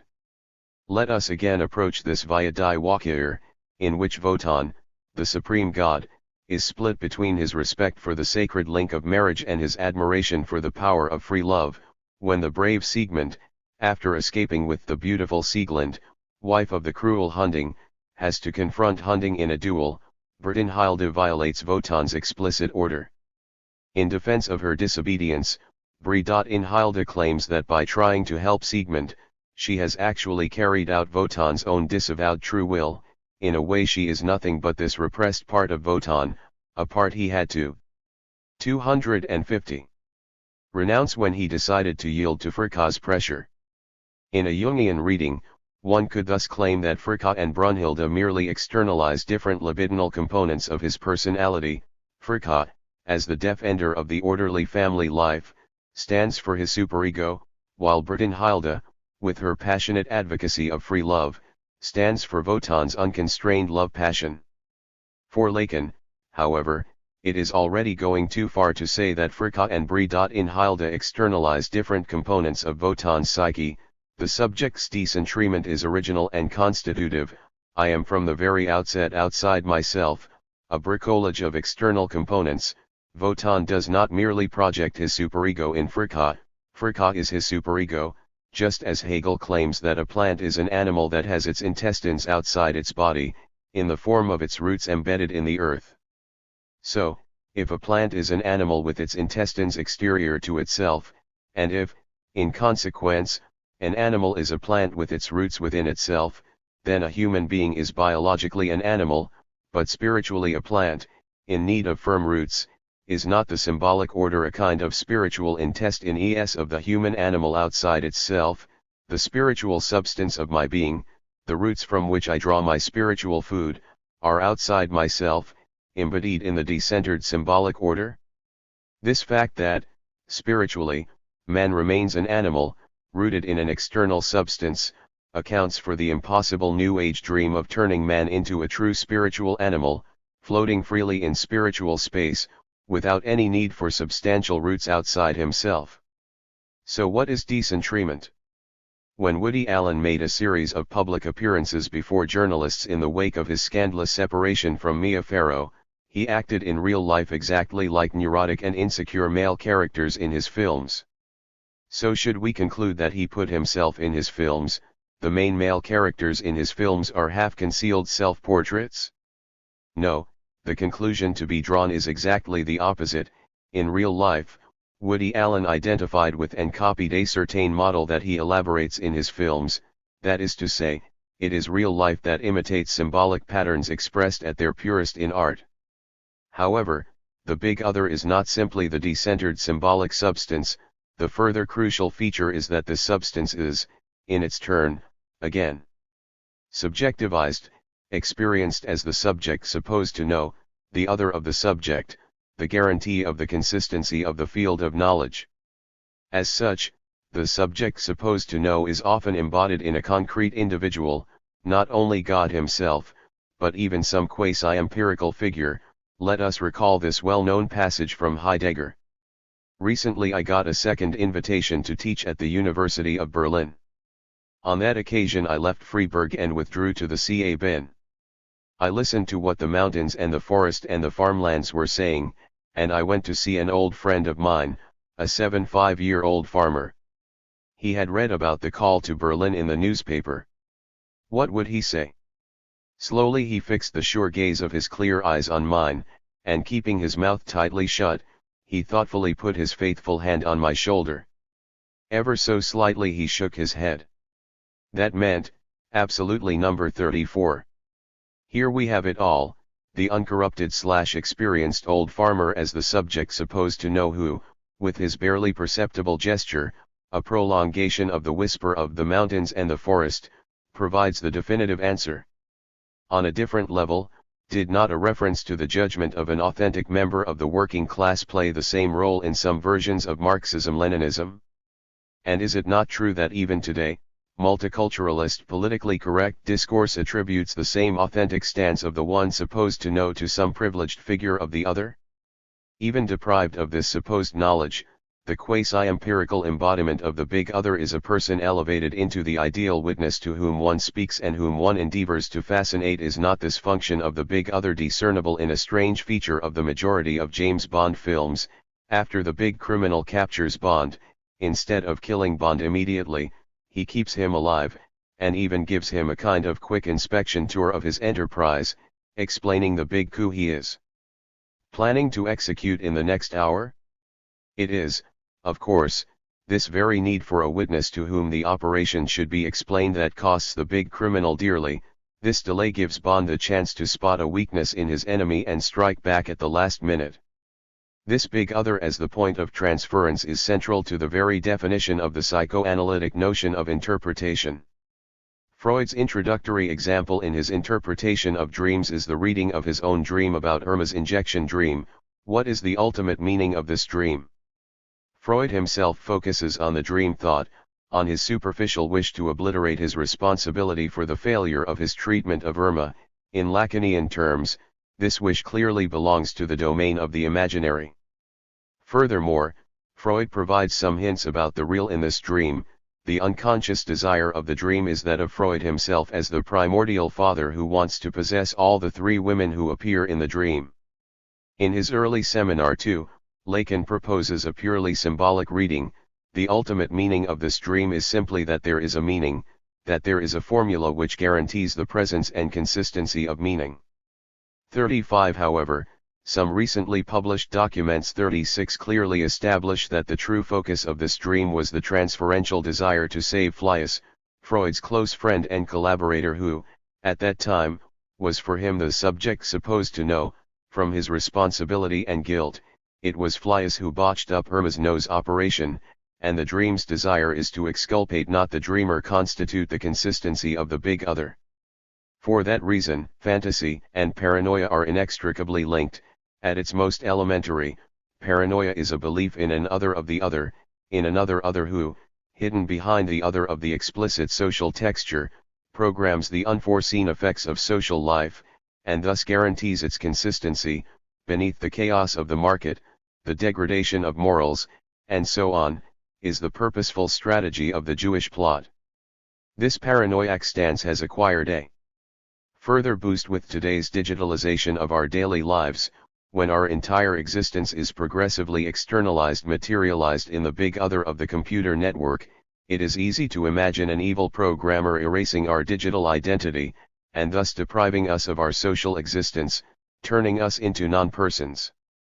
Perhaps the ultimate literary example of the shift from alienation to separation occurs in Kafka's writings. On the one hand, Kafka's universe is that of extreme alienation. The subject is confronted with an impervious other whose machinery functions in an entirely irrational way, as if the chain that links causes and effects has broken down. The only stance the subject can assume towards this other is that of impotent fascination. No wonder Kafka's universe is that of universal formal guilt independent of any concrete content and act of the subject who perceives himself as guilty. However, the final twist of the paradigmatic Kafkaesque story, the parable on the door of the law from the trial, pinpoints precisely what is false in such a self-perception.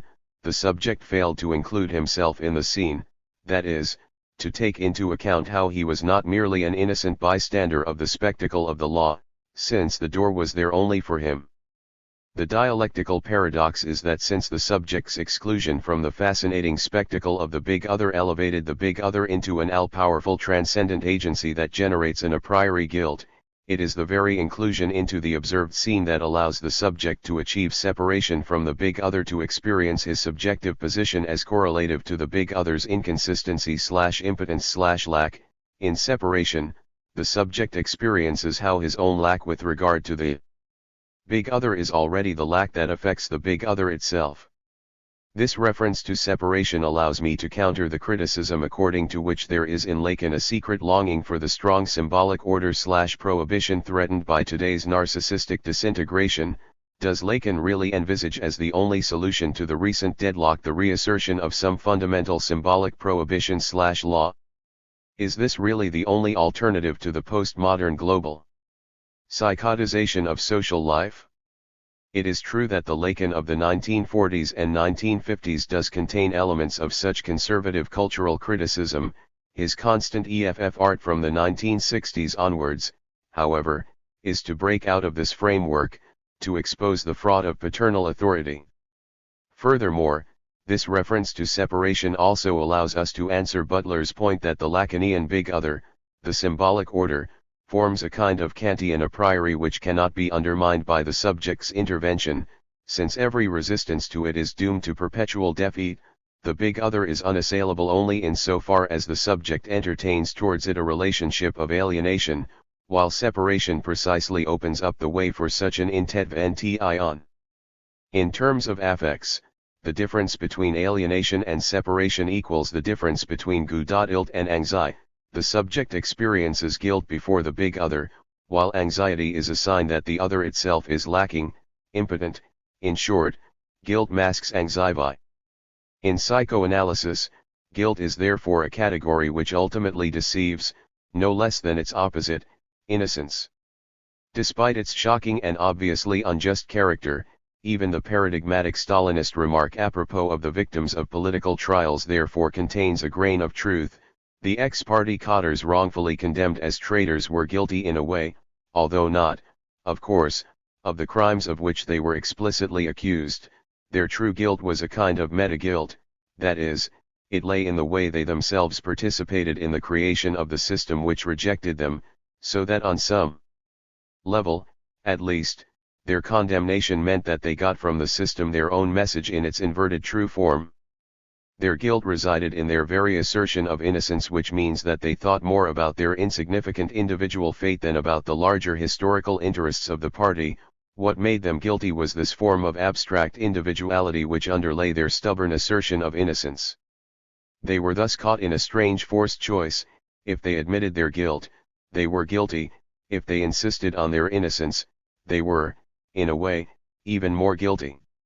On the other hand, this example of the accused in the Stalinist show trial clearly expresses the tension between guilt and anxiety.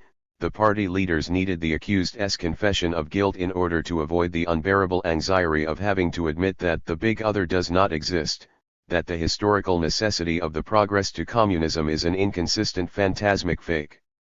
And perhaps, in so far as the ultimate name for the decentered symbolic place that overdetermines my speech is the Freudian unconscious, I am even tempted to risk a kind of rehabilitation of consciousness. If, in psychoanalysis, guilt is ultimately unconscious is wrong here. There is nothing animal about finitude and mortality.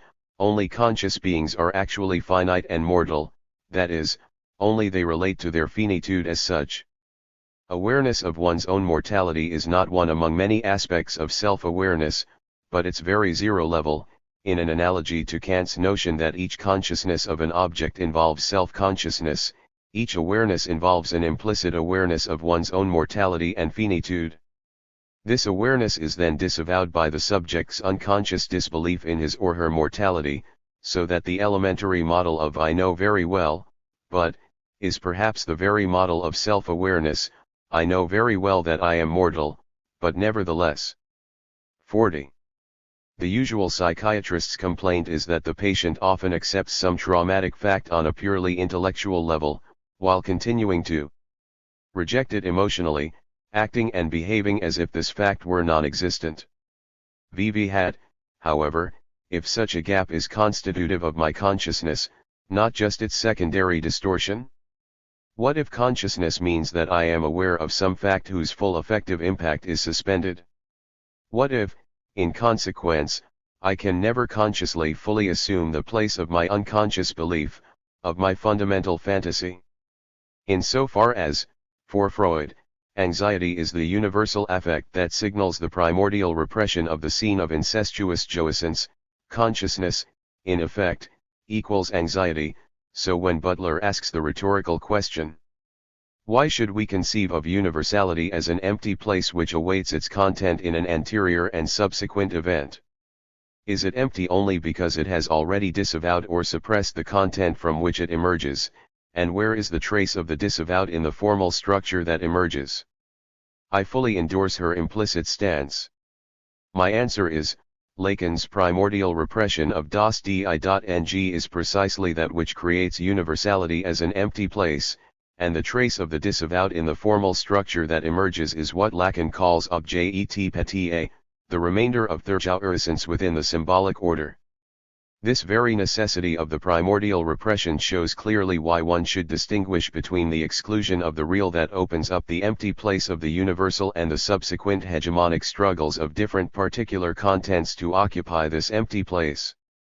And here I am even tempted to read Butler against herself, say, against her sympathetic recapitulation of Laclau, inevitable as it is that a political organization will posit the possible filling of that as an ideal, it is equally inevitable that it will fail to do so.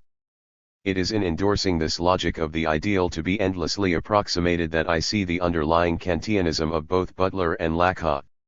Here, I think, it is crucial to defend the key Hegelian insight directed against the Kantian position of the universal a priori frame distorted by 258.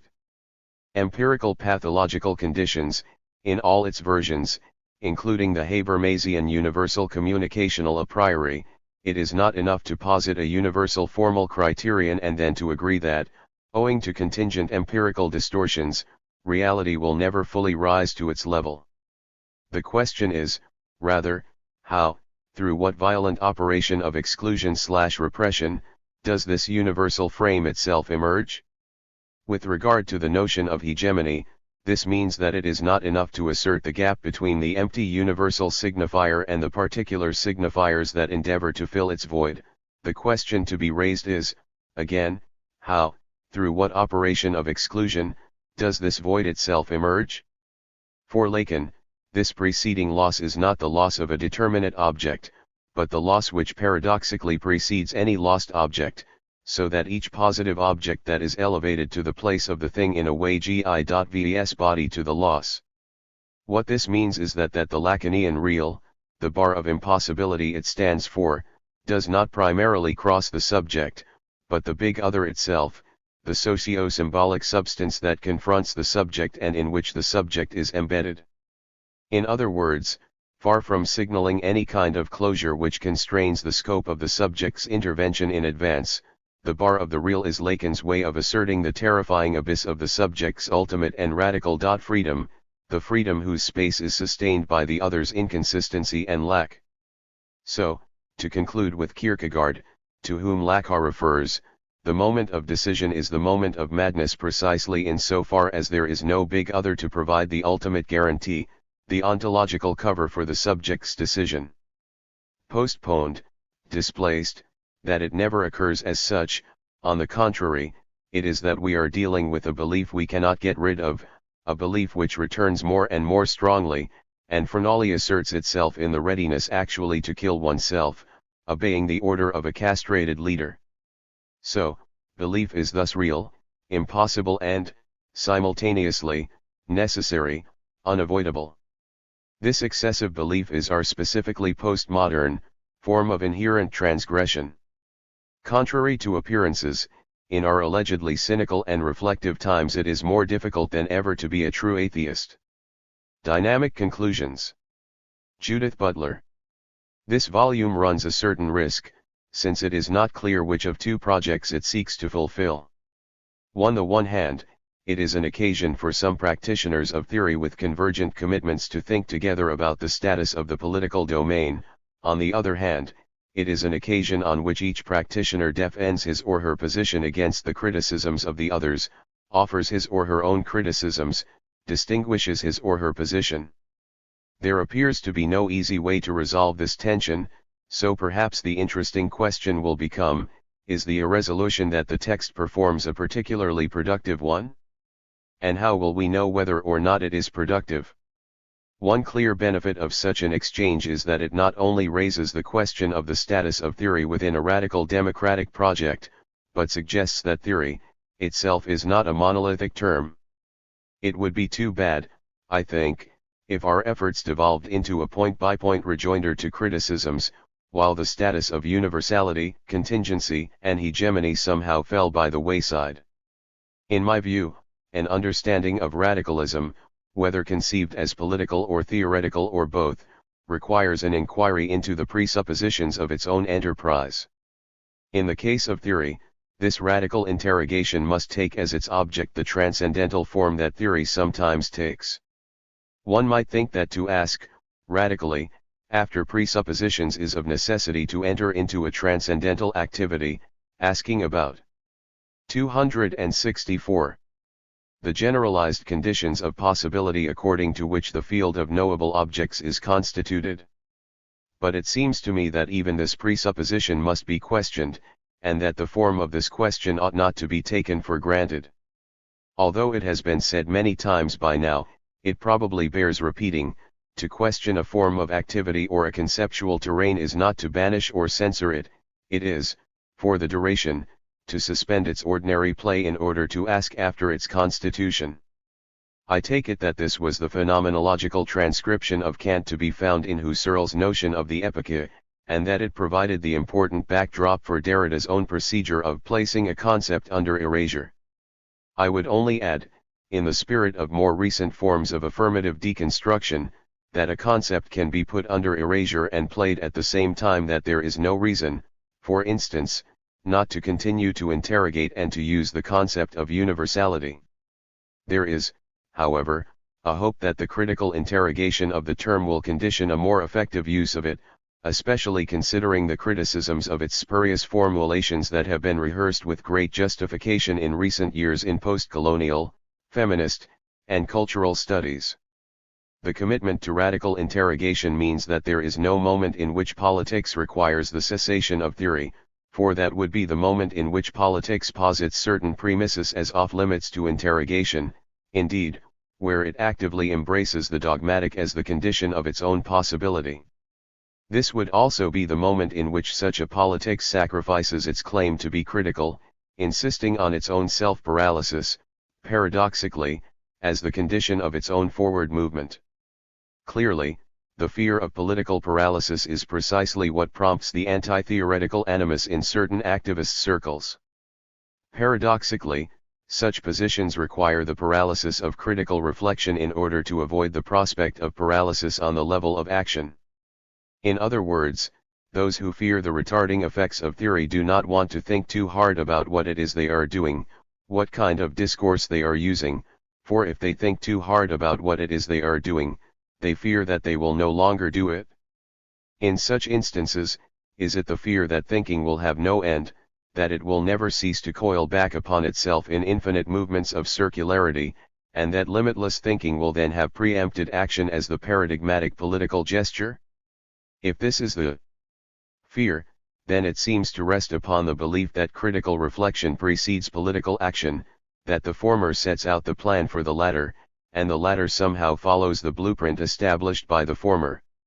In other words, political action would then presuppose that thinking has already happened, that it is finished, that action is precisely not thinking, unthinking, that which happens when thinking has become the past. Even in Aristotle's earliest extant writings, he insisted that phronesis includes both theoretical and practical forms of wisdom. In the Nicomachean Ethics, he does distinguish between Sophia, understood as theoretical wisdom, and phronesis, understood as practical wisdom, even as they combine in the notion of an overall intellectual virtue. In Book 6 of that text, he separates thought and action, but this seems to be true only from one perspective. He writes, \s the saying goes, the action that follows deliberation should be quick, but deliberation should be slow. 1. Aristotle reviews several ways of knowing in this context, distinguishing, for instance, rhinsus from gnome, and concludes that theoretical wisdom is not the same as practical wisdom. Theoretical wisdom produces happiness and practical wisdom produces virtue. To the extent that virtue is guided by right reason or, indeed, united with right reason, it is inextricably bound up with practical wisdom. He is also clear that not all aspects of practical wisdom become manifest as right action, some are related only to the virtue of a part of our soul. Yet practical wisdom does have an important bearing on action, since it will be impossible to make a right choice without it.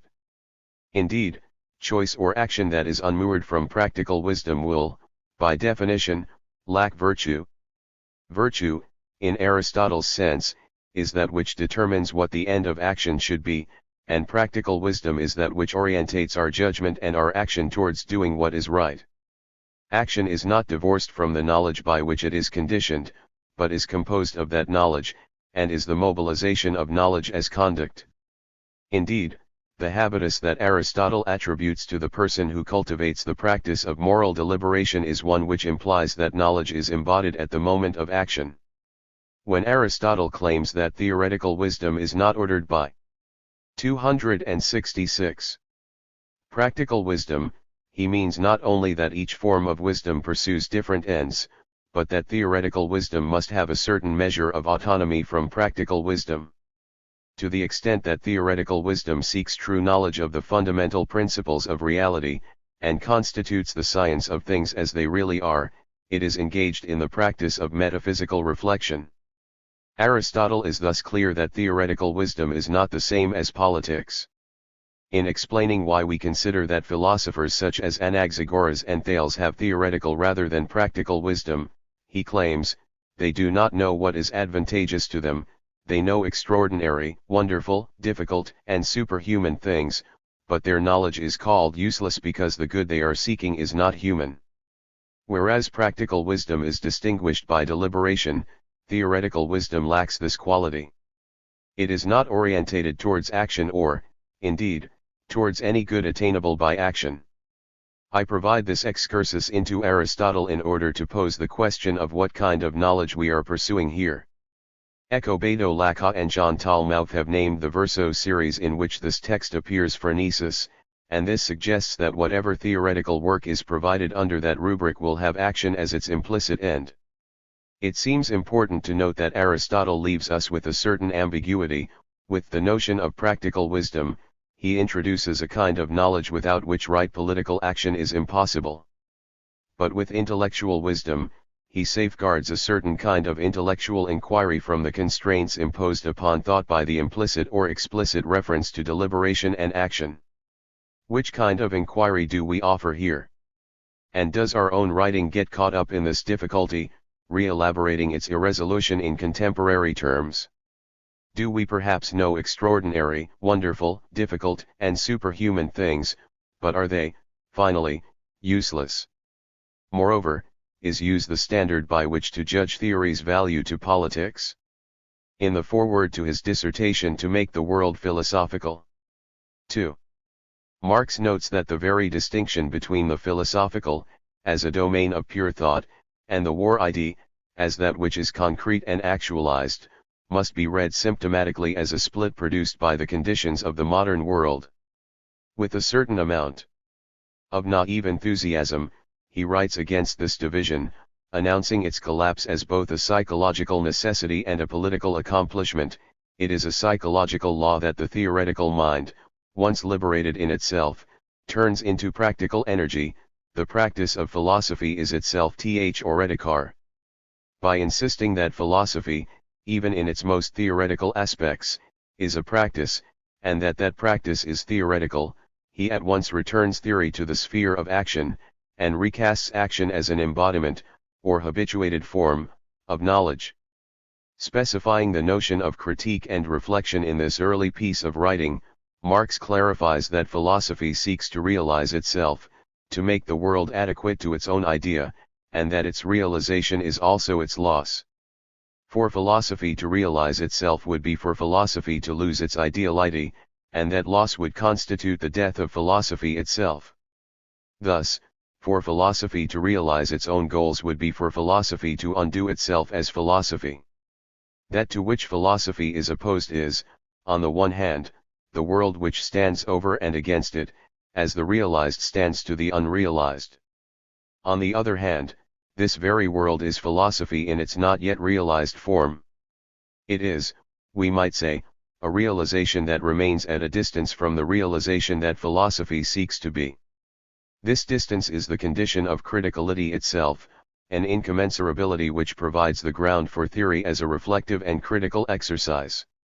Although it seems difficult to accept the implicitly teleological view proffered by Marx according to which the idea is realized as the world once its independent status as an idea is overcome, it seems important to remember the doubling of positions that Marx describes for reflection. Consciousness here, these individual self-consciousnesses always carry a double-edged demand, one edge turned against the world, the other against philosophy itself.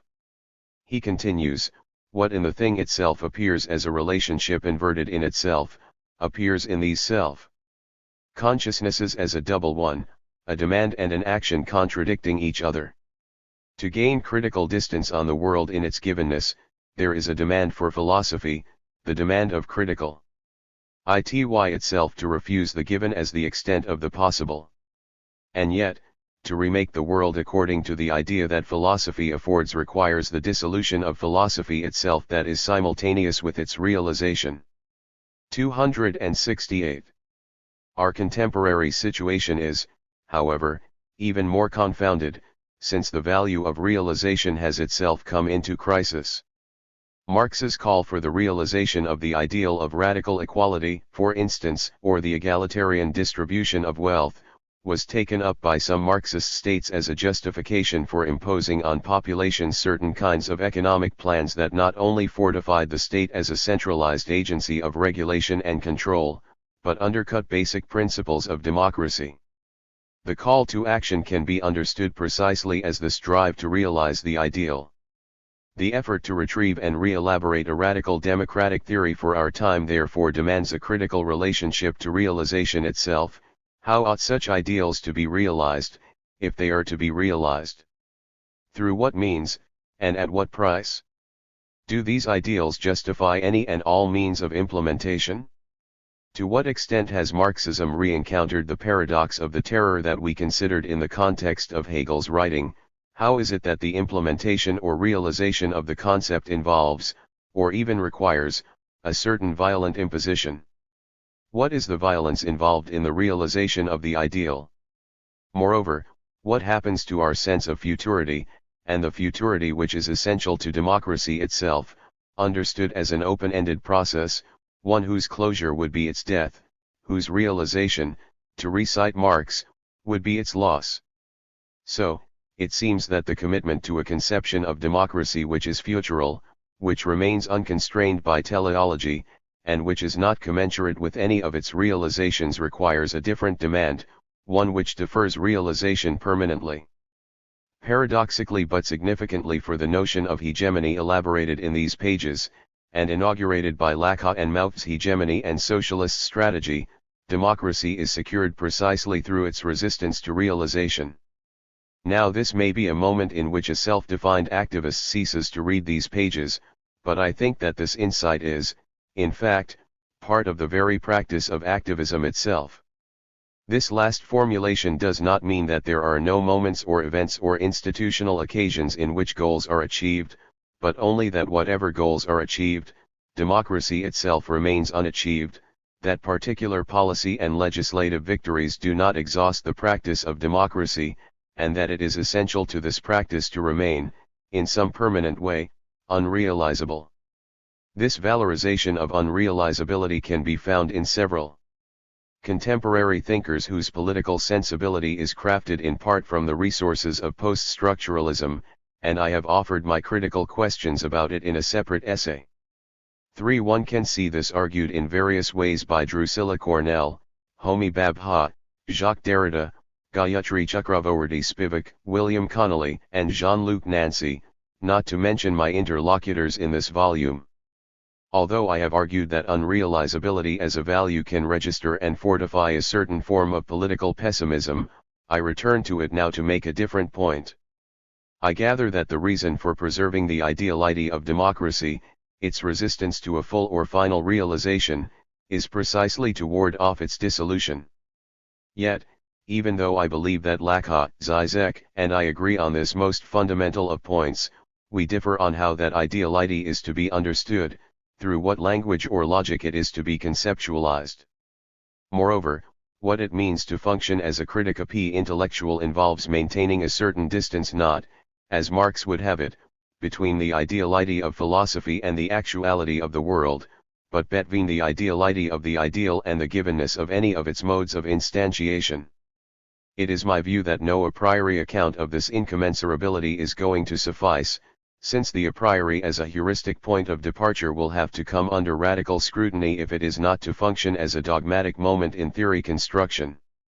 This does not mean that I am unwilling to take certain notions for granted in order to proceed with an analysis. But even if one deploys the a priori under erasure, as it were, it is no longer functioning as an epistemological foundation. It is operating as a repeatable figure, a linguistic citation, one that takes the foundational use of the term as a circulating trope within a discourse. Indeed, I would not recommend a hypercriticality that puts every word in such discussions into quotation marks. On the contrary, it seems important sometimes to let certain signifiers stand, assume a status of givenness, at a certain moment of analysis, if only to see how they work as they are put to use in the context of a reading, especially when they have become forbidden territory within a dominant discourse. This willingness to let the signifier congeal at the moment of use is not the same as putting that same signifier off limits. The social is surely one such term in my analysis. The fact that I agree to use the term does not mean that I take it as a 270 given, but only to insist upon its importance. Laclau seems to think that I have fallen asleep on the job, but I assure my reader that my VG.1 is still at work. The social as a sphere has its history and its enduring controversies, especially in the tensions that exist, for instance, between social theory and sociology, between the social and the cultural and the social and the structural. For to insist upon the term is not to engage in a sociologism that presumes the foundational status of social causalities. On the contrary, I insist upon it here because it seems that the term now signifies something of a superseded past. The formalist account of the a priori structures of political articulation tend either to figure the social as its prehistory or to deploy the social as anecdote and example for the pre-social structure it articulates. Indeed, one might argue that formalism provokes a return of the social precisely by virtue of its simultaneous exclusion and subordination within formalist theory itself. 5. It is not that in using the term I am guilty of treating it as a given or, indeed, in a purely referential way, but that the term itself has become synonymous with the given one, a lexicographical habit within post-structuralism that calls for critical attention. The category of the social reintroduces a conception of language as a practice, a conception of language in relation to power and, hence, a theory of discourse. It also allows for a critical relation to the formalist dimension of linguistic analysis, asking what suppressions and exclusions make formalism possible. Moreover, it offers a perspective on embodiment, suggesting that knowledge, to the extent that it is embodied as habitus, 6 represents a sphere of performativity that no analysis of political articulation can do without. Indeed, if one is interested in understanding the politics of gender, the embodied performativity of social norms will emerge as one of the central sites of political contestation. This is not a view of the social that is settled, but it does represent a series of politically consequential sites of analysis that no purely formalist account of the empty sign will be able to address in adequate terms.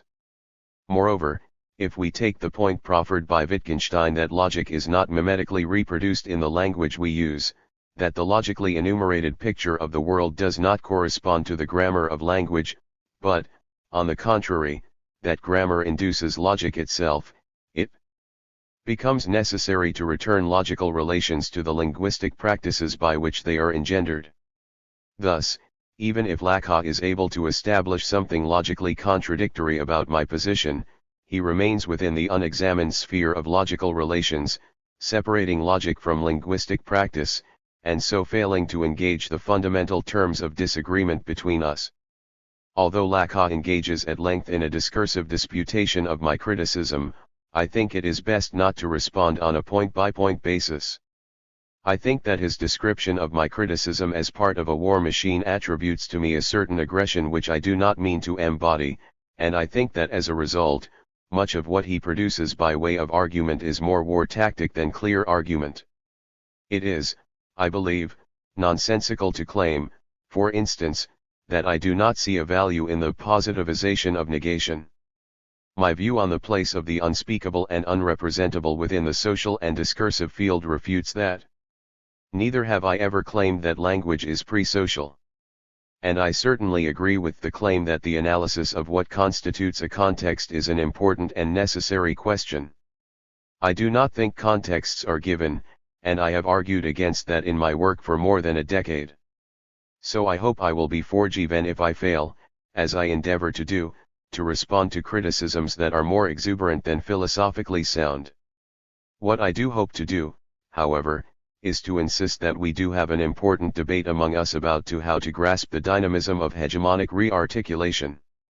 I openly worry about the degradation of the social, and I think that if the linguistic turn in politics that we each represent becomes a formalist turn, we will be repeating mistakes that predate Wittgenstein's philosophical investigations.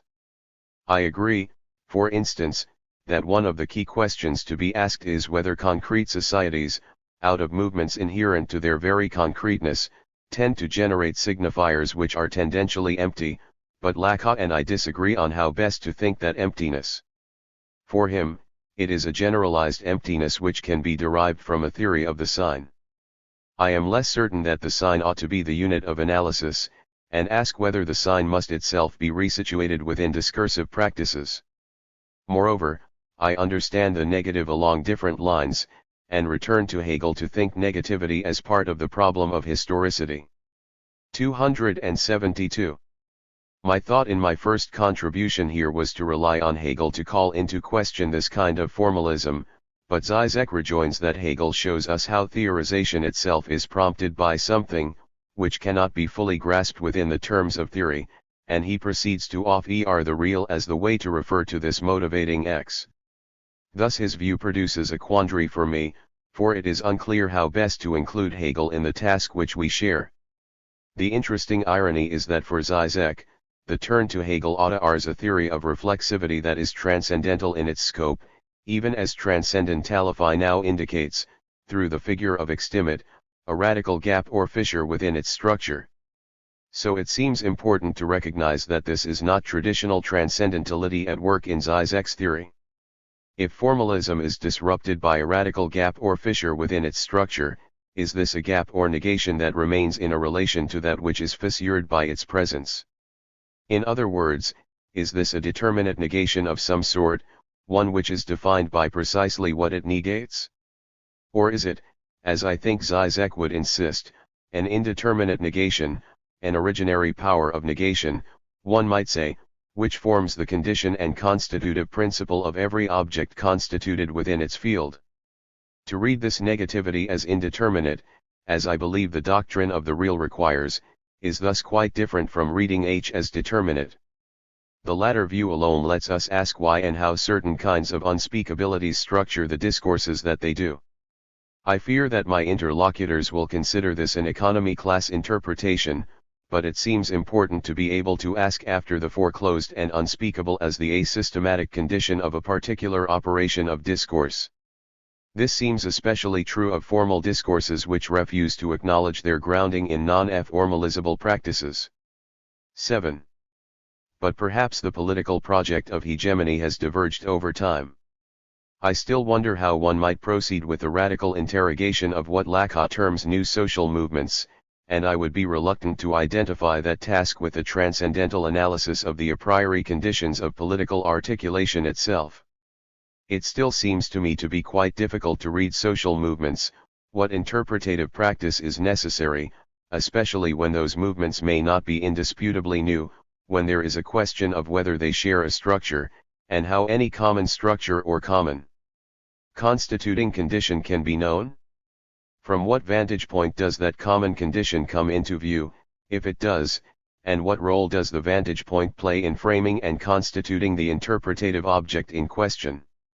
This becomes a crucial question, it seems, when one seeks to determine whether a lack at the heart of all identificatory processes constitutes the common condition, importantly, a loss of foundation, for all identity projects, or whether the interpretative practice by which lack is consistently attributed to such movements as their non-foundationalist condition is itself the common condition of their constitution.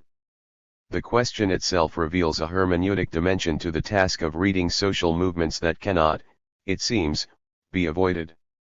The theory that attributes the lack to the movement itself becomes the condition of the attributed lack, so it becomes necessary to adjudicate what belongs to the performative function of theory, and what belongs, as it were, to the object itself. Here it seems to me that the theorist must engage in a certain reflexive inquiry about the positioning from which the description emerges. For if we are to claim that all new social movements are structured by a lack which is the condition of identification itself, we have to give some grounds for making this claim. This is made especially difficult by the apparent fact that a lack does not appear in any way that submits to conventional empirical analysis, and that one must be trained to read in certain ways to appreciate how what cannot appear nevertheless structures the field of appearance.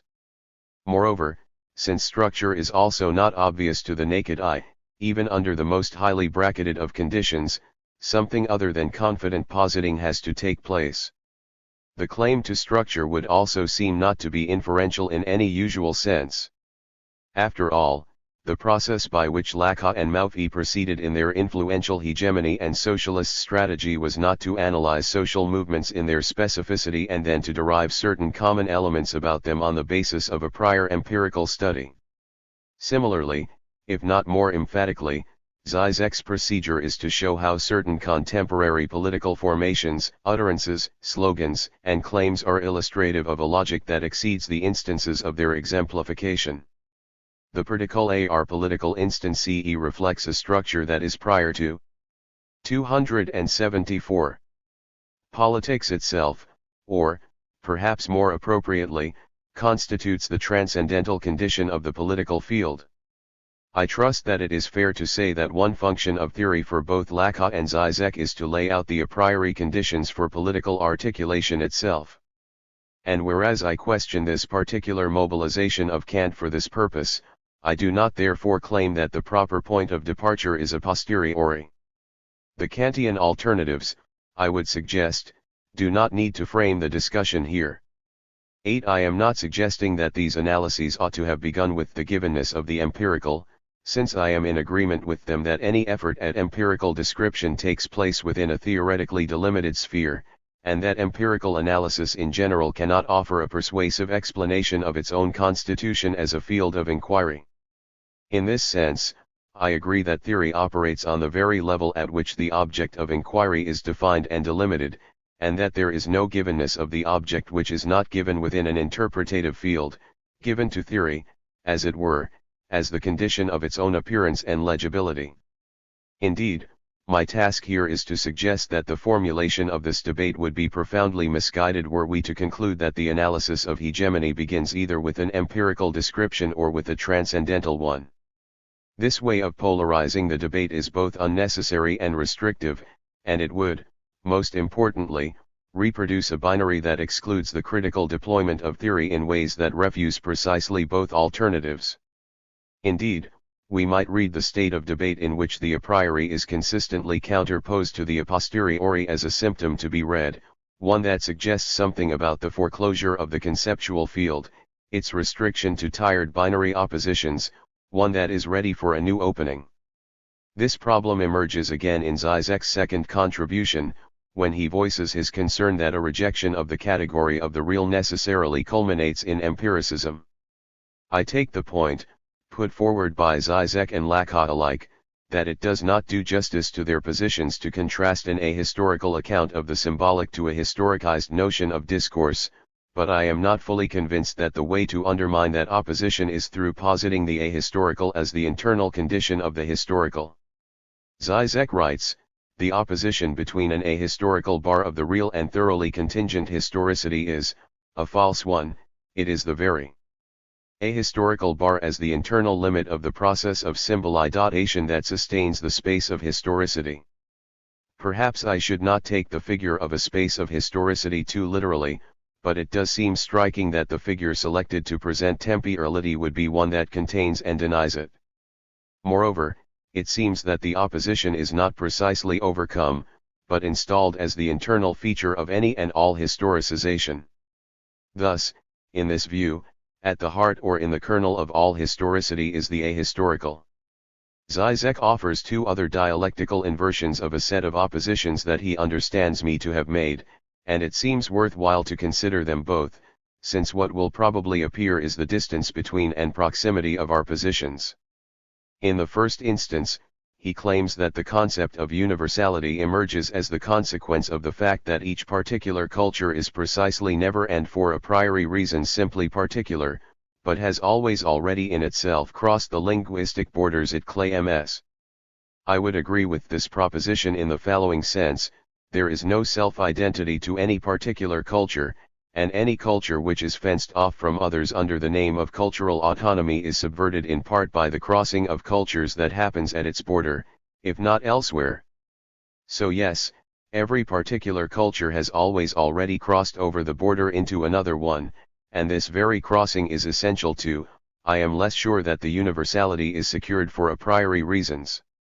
Nothing about the kinds of translations and contaminations that happen as part of the very project of cultural autonomy can be specified prior to an analysis of the forms they actually take. Indeed, one anthropological worry that I have is that if such claims can be made on an a priori level, the analysis renders superfluous any actual reading of cultural translations in process. We do not need to know anything about what they are, since we have already determined them on an ostensibly more fundamental level. By prioritizing that fundamental level over any analysis of specific practice, we also privilege a certain philosophical vantage point over any and all cultural analysis. 276. The second problem with the Zizekian formulation as I understand it is that it drains the normative force from translation as a political task. If translation, in his words, always already takes place, does that mean that any political recommendation for it to take place, and to take place in non-imperialist terms, is a redundancy? It may be another false opposition to contrast the sphere of the always already to that of political accomplishment, but if it is, we still need to be able to think the two perspectives together. In other words, Jagfeen that cultural puri is undone in advance by a contamination that it cannot expel. How can this impuri be mobilized for political purposes in order to produce an explicit politics of cultural impuri? My belief is that the apparent oppositions between formalism and historicism that emerge in this debate will be better served if we can begin to ask these sorts of questions, questions that bring us back to the problem of how to chart a course of action without sacrificing the value of theory. Similarly, Zizek differentiates the two of us on the matter of power. He claims that I consider the power-driven formulation of universality as based upon the exclusion of those who remain unrepresented by its terms. He counters this by proposing that the other of universality is its own permanent founding gesture. A few paragraphs later, he clarifies, power can reproduce itself only through some form of self-distance, by relying on the obscene disavowed rules and practices that are in conflict with its public norms. Here Zizek offers one of those paradigmatic moments in which the dialectical inversion he exposes ends in a closed, negative dialectic. Power which seems to be opposed to the obscene is itself fundamentally reliant on that obscene, and finally is the obscene. The problem with his counterposition, as I understand it, is this: he does not return to the problem of the unrepresented within the field of representation, and so his response produces the appearance that this serious political problem simply does not interest him. Secondly, the version of the dialectic he offers, while it is very compelling and no doubt partially true, nevertheless remains within a use of the dialectic that opens up to no future, one that remains closed, a logic of inversion which expands the identity of power to embrace its opposite, but does not explode that identity into something new. Significantly, when he later claims that I am caught in the game of power that oppose, he does not consider that such complicity is, for me, the condition of agency rather than its destruction. Both Zizek and Laclau point out the limits of resignification as political strategy, and I think it is no doubt right to claim that resignification cannot be the only political strategy. Luckily, I do not believe I ever claimed that. But Zizek's reproach to both Laclau and to me is that today's real which sets a limit to resignification is capital. I think this is a peculiar way to use the notion of the real, unless of course he is claiming that capital has become unspeakable within the discourses that Laclau and I use. But if he is saying that capital represents the limit of our discourse, then he is, forgive the logical point here, confirming my very theory about the absences that structure discourse, that they are defined in relation to the discourse itself, and that they are not derivable in every instance from an ahistorical bar that gives us every historicized field.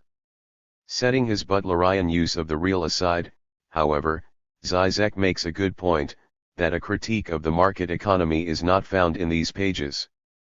But he himself does not provide one. Why is this? My sense is that our work is commonly motivated by a desire for a more radically restructured world, one which would have economic equality and political enfranchisement imagined in much more radical ways than they currently are. The question, though, that remains to be posed for us, I believe, is how we will make the translations between the philosophical commentary on the field of politics and the reimagining of political life. This is surely the kind of question which will render productive and dynamic the opposition between formalism and historicism, between the ostensibly a priori and the a posteriori. One might reply that any notion of economic equality will rely on a more generalized understanding of equality, and that is part of what is interrogated by this kind of work. Or one might reply that any notion of a future of ADICLI transformed economic relations will rely on a notion of futurity, and futurity is part of what is being attended to here.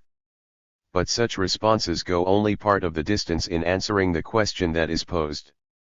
For what happens to the notion of equality when it becomes economic equality? And what happens to the notion of the future when it becomes an economic future? We ought not simply to plug in the economic as 278. The particular field whose conditions of possibility can be thought out on an a priori level. It may also be that the very sphere of the economic needs to be rethought genealogically. Its separation from the cultural, for instance, by structuralist legacies within anthropology might need to be rethought against those who claim that the very separation of those spheres is a consequence of capital itself. Zizek's stand against historicism is not always easy for me to follow, perhaps because the circulation of the term has specific meanings in the academic setting in which I work, meanings that are perhaps not the same as those that pertain to his situation. He allies deconstruction, historicism, and cultural studies, a move which conservative intellectuals in the USA, such as Lynn Cheney and Roger Kimball, are wont to make. Over and against these enterprises, he reasserts the value of philosophy. He regards the former practices as dedicated to the project of exposing the contingent conditions of production under which various cultural forms are produced, and he understands this inquiry into the genealogy of production as substituting for or, indeed, effacing the more fundamental inquiry into the ontology and truth value of the form itself. P. 170. This is a factual mistake. The notion of discourse that Mauve and I elaborated in that book is very different from the one presented by Foucault, based as the latter is on a distinction between the discursive and the non-discursive which we reject, and we have explicitly criticized Foucault on that count. Moreover, the work of Foucault has had only a very limited influence on my own approach, and I feel towards it only a very qualified sympathy. As for Butler's remark that it is unclear whether a discourse can be referred to as a static unity in the same way that a logic or a grammar can be, I entirely agree with her. I think that the distinctions I have introduced in the paragraph above make my position on this matter clear enough. Finally, Butler asserts that for Foucault, here is no recourse to a single structure or a single lac that underscores all discursive formations. Our exile in heterogeneity is, in this sense, irreversible. \v Whether it is an accurate description of Foucault's position or not, I cannot accept this last statement without some qualifications. Let us leave aside Butler's interpretation of Lacan's position, on which I will not comment again. The whole problem revolves around how we are going to conceive this exile in heterogeneity. If this means that our viewpoint does not have a super-hard transcendentality, and cannot legislate sub specie aeternitatis, I would have no quarrel with it. But I suspect that for Butler it does have a different meaning, namely, that it is not possible to state any principle or rule whose tentative validity extends beyond a certain cultural context. Now, if that is what is meant, I think the statement concerning the exile is wrong in the first place, because neither Foucault, nor Butler, nor, indeed, any theoretician worth the name, can operate without some categories wider than those which apply to a particular context. When Foucault, in the Archaeology of Knowledge, talks about objects, enunciative modalities, concepts, strategies, and so on, he is clearly not limiting the area of validity of those categories to a particular cultural context. I think what is being confused here is the contingency and context dependency of the speakeasy. 286. Position of enunciation, on the one hand, and the range of applicability he attributes to his categories on the other. But in the second place, for reasons I have suggested in my previous essay, such a sharp contextualization of the range of validity of the statements would be self-defeating for Butler. Be a use in that case she would have to specify contexts, something she can do only through a metacontextual discourse which would have to have transcendental a prioristic validity. The alternative for historicism is clear: either we historicize the place of enunciation, which says nothing about the degree of universality attributed to the statements, or we legislate about that degree, something which can be done only by transcendentalizing the position of enunciation. I think that my historicism is more consequent than Butler's.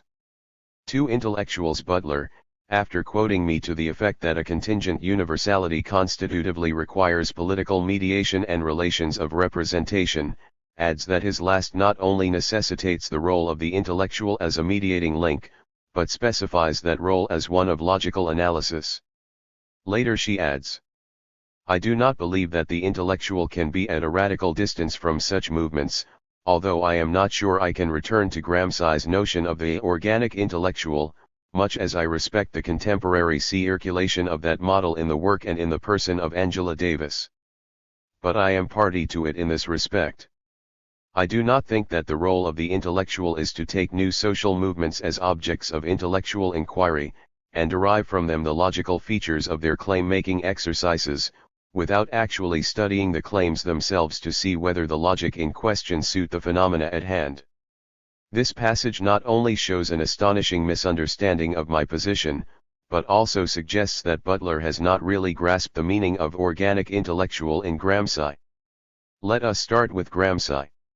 For him, an organic intellectual was 287.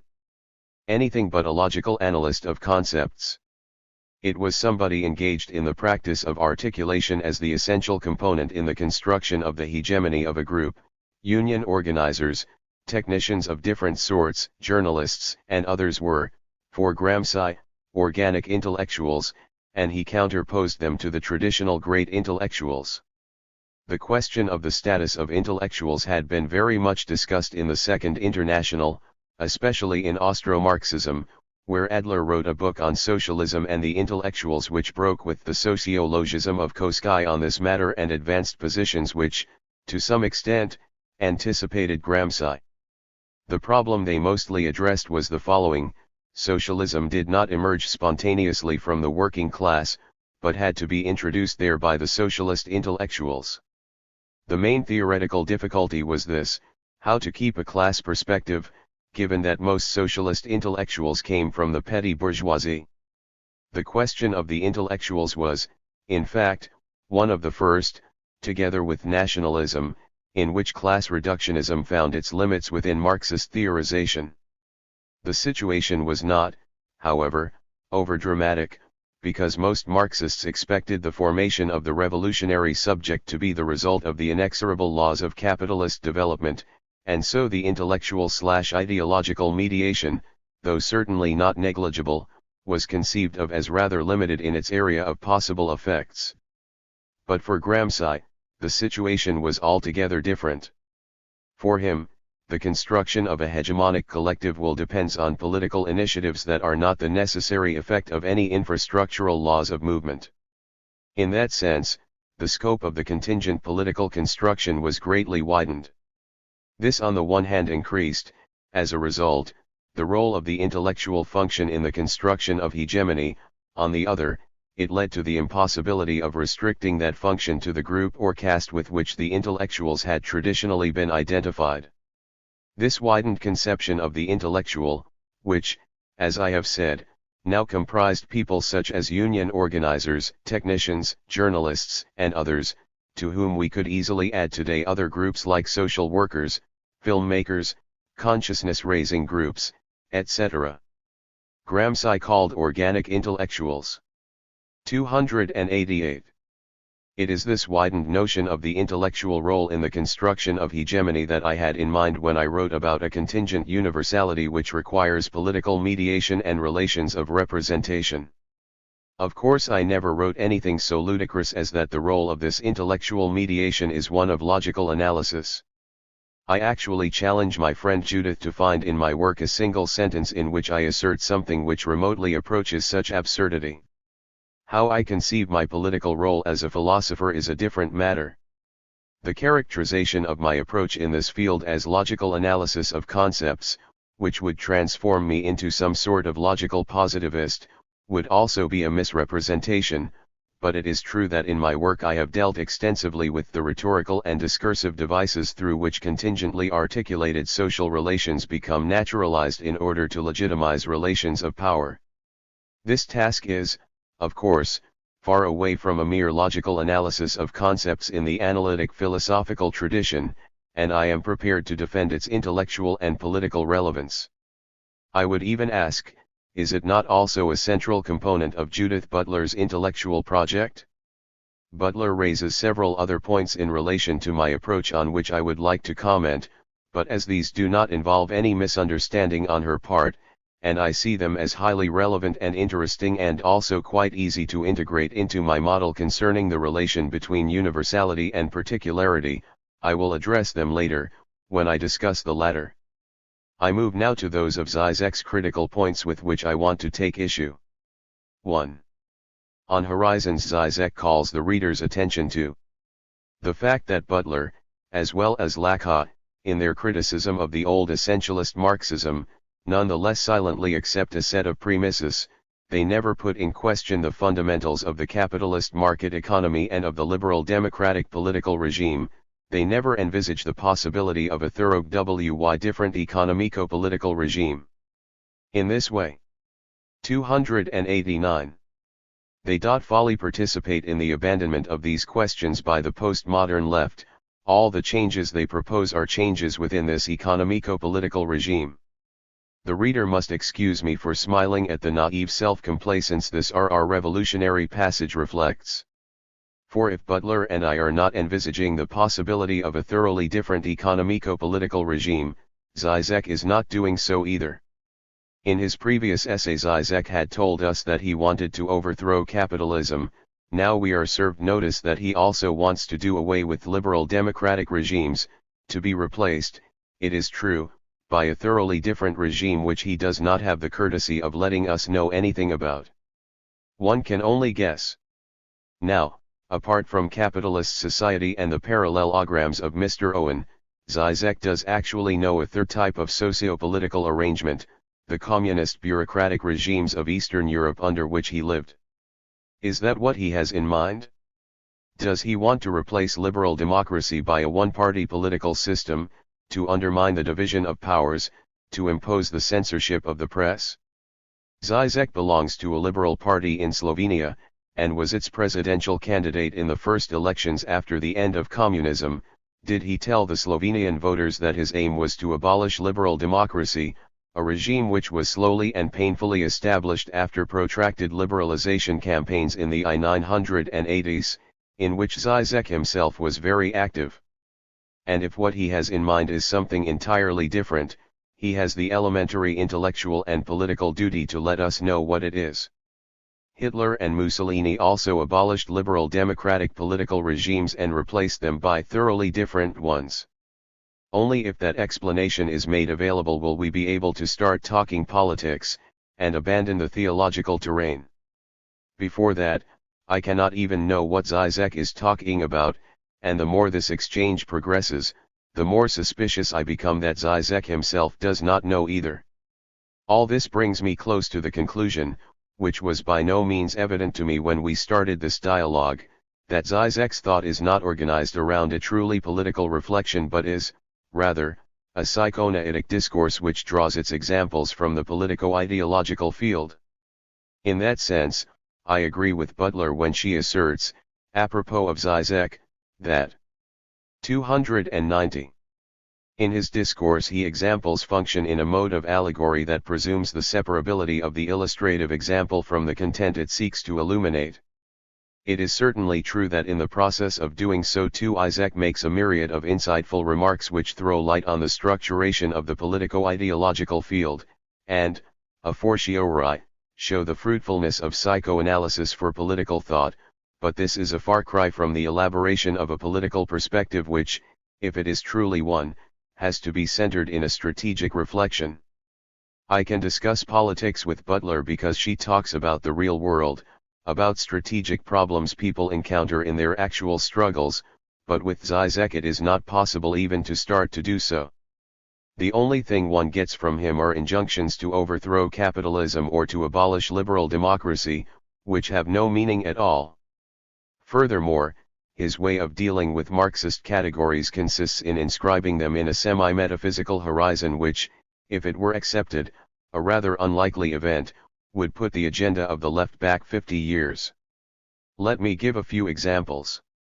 Zizek writes, Laclau argues that capitalism is an inconsistent composite of heterogeneous features which were combined as the result of a contingent historical constellation, not a homogeneous totality obeying an underlying common logic.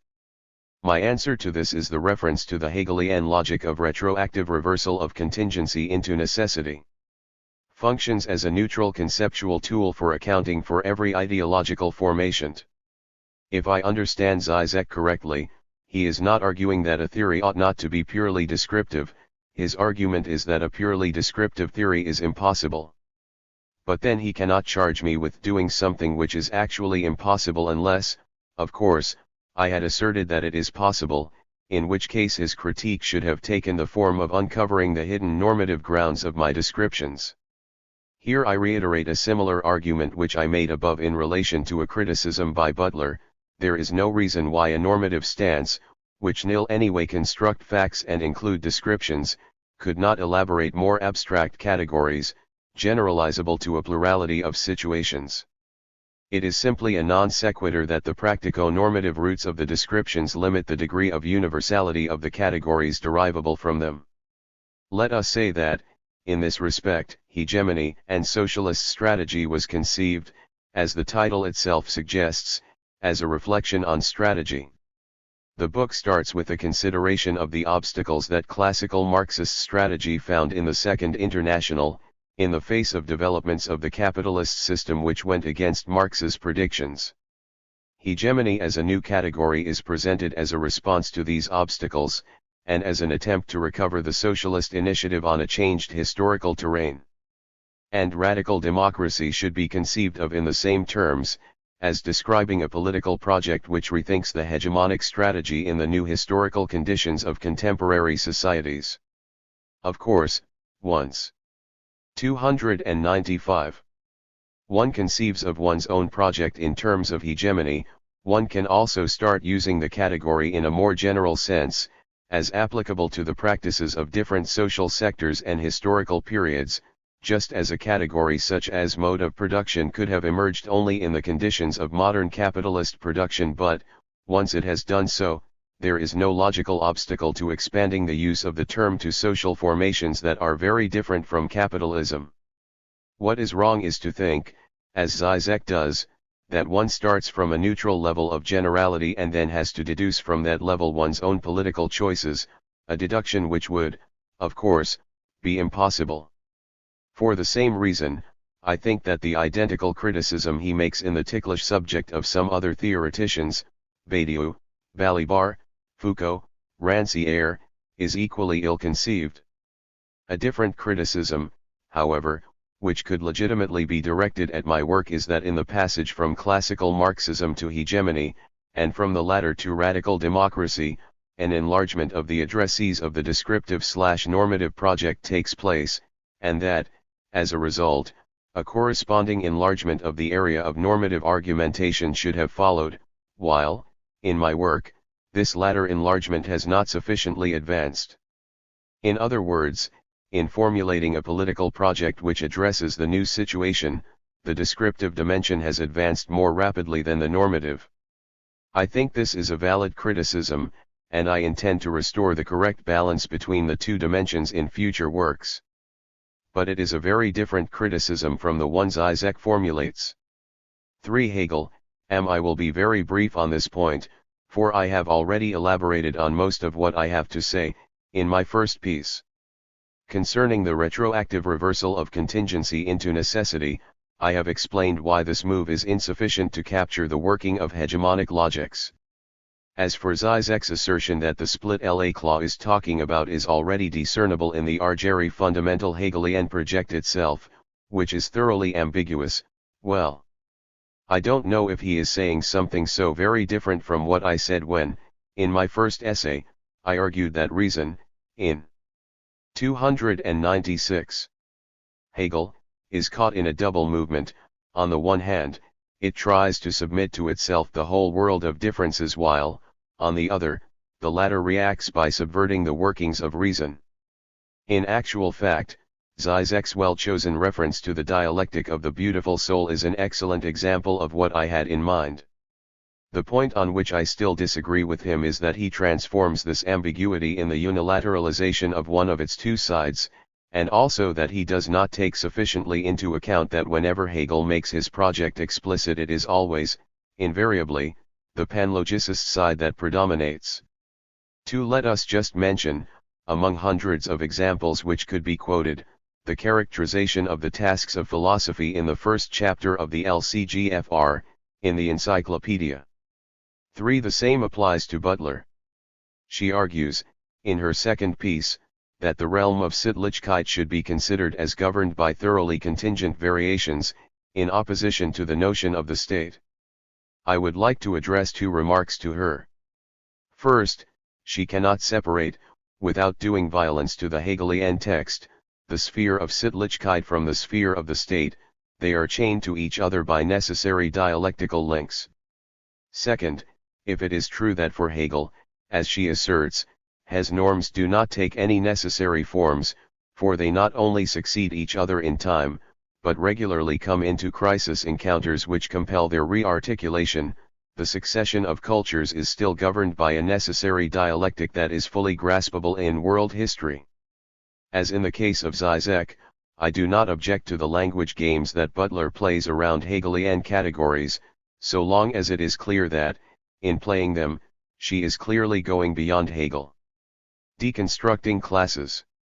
It is now time to move on to describe the articulation between universality and particularity which is compatible with hegemonic logics.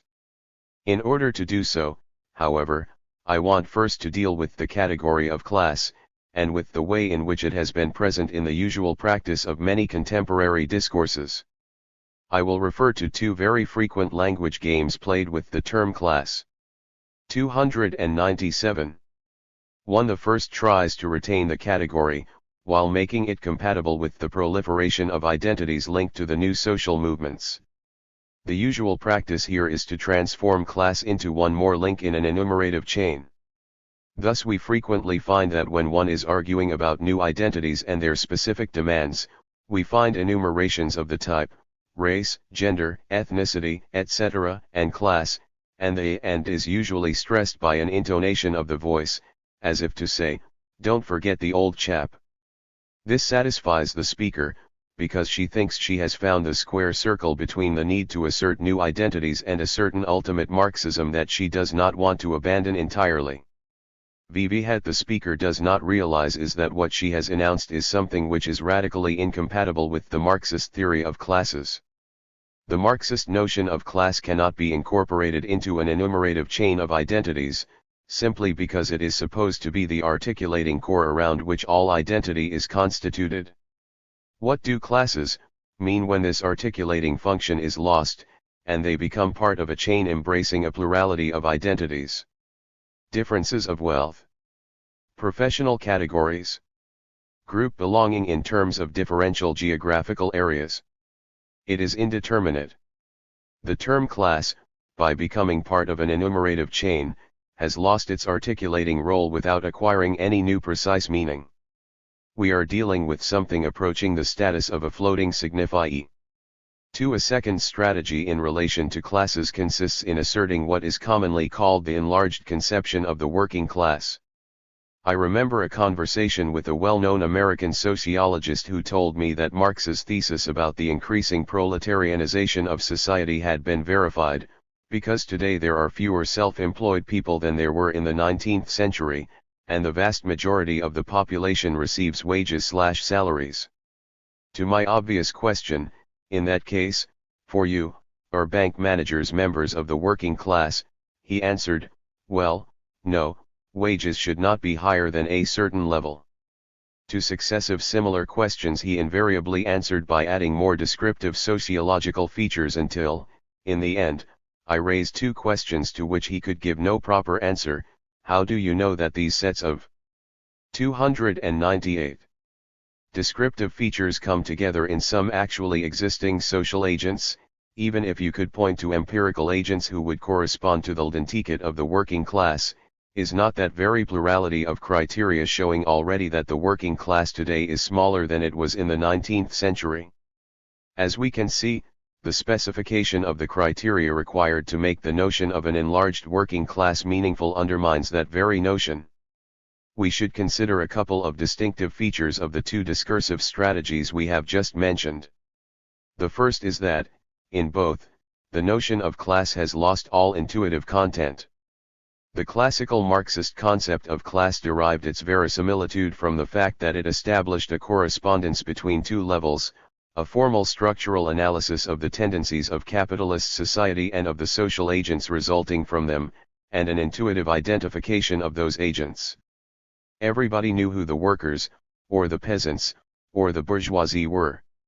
And, Marxists, at least, knew what it meant for the working class to become a universal class. But the very fact that the enlarged conception of the working class discusses who the workers are means that the correspondence between the intuitive level and structural analysis no longer obtains. Most damaging, even if the enlarged conception of the working class were correct, which it is not, it would be impossible to derive from it any conclusion concerning class politics, for it speaks only about a virtual working class, corresponding to no specifiable group. The same for the first strategy. We no longer know what class politics could be if the identity of concrete agents is given by an enumeration of features whose mutual connections are not thought at all. This leads me to the second and most important feature of the two discursive strategies discussed above. Whatever the shortcomings of the classical Marxist theory of classes, one has to recognize that it never gave up about being a theory of articulation. Even in the most naive forms of vulgar Marxism, there was always the attempt to ascribe different features of social agents to different levels of internal efficacy and articulation, the distinction base/superstructure, the triad economic/political/ideological, and so on. The impossibility of containing different and increasingly autonomous contents within the straitjacket of the old frameworks, class, capitalism, and so forth, led 299. In a first moment, to more complex and subtle mechanisms of articulation, while maintaining the validity of the old articulating entities. Thus the Althusserian school, in the 1960s and 1970s, introduced categories such as determination in the last instance, dominant role, relative autonomy, overdetermination, and so on. This was not, however, the end of the process. I think that the last stage in the disintegration of the old frameworks is to be found in enumerating strategies such as the ones we have just mentioned. They give up on articulating logics while maintaining, in some sort of phantasmic role, the old articulating entities. In some way, we are in a situation similar to the one described by Erich Auerbach for apropos the dissolution of the orderly structure of Ciceronian classical language. With the decline of the Roman order, the old institutional distinctions were unable to hegemonize an increasingly chaotic social reality. So the rich hypotactic structures of classical Latin were substituted by an enumerative paratactical narrative which just added up fragments of a reality that one was no longer able to think in its connections. 5. It would be a mistake, however, to dismiss these enumerative strategies as simply wrong. They must simply be seen as the first discursive attempts at dealing with those processes, in contemporary societies, which are eroding the relevance of the old framework notions. Let me just mention the most visible of these processes. 6. In the first place, the decline of the working class, over the last 30 to 40 years, in the advanced capitalist world, both in absolute numbers and in its structural organization. Its internal splits, its participation in a generalized mass culture, a youth culture, among other things, has seriously eroded the separate working class identity which was so characteristic of the Fordist era. In Europe, for instance, it had been organized around the red belts of the big industrial cities, which were the centers of a proletarian culture. To this I would have to add the divisions of the workers in terms of nationality, immigrant workers, and so on. Special mention has to be made of the levels of unemployment, which are increasingly 300. Putting into question the very notion of class on which Marxism had rested.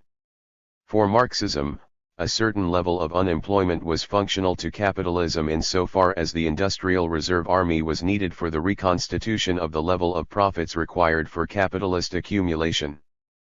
But if the level of unemployment goes beyond a certain point, it ceases to be functional to capitalism. 7. And calls into question the identity of the unemployed as a class identity. And not only of the unemployed, those who have employment can no longer conceive of their identities in relation to an underlying mechanism governing periods of both employment and unemployment. For them, employment becomes a political issue, not just the result of a self-regulated economic mechanism.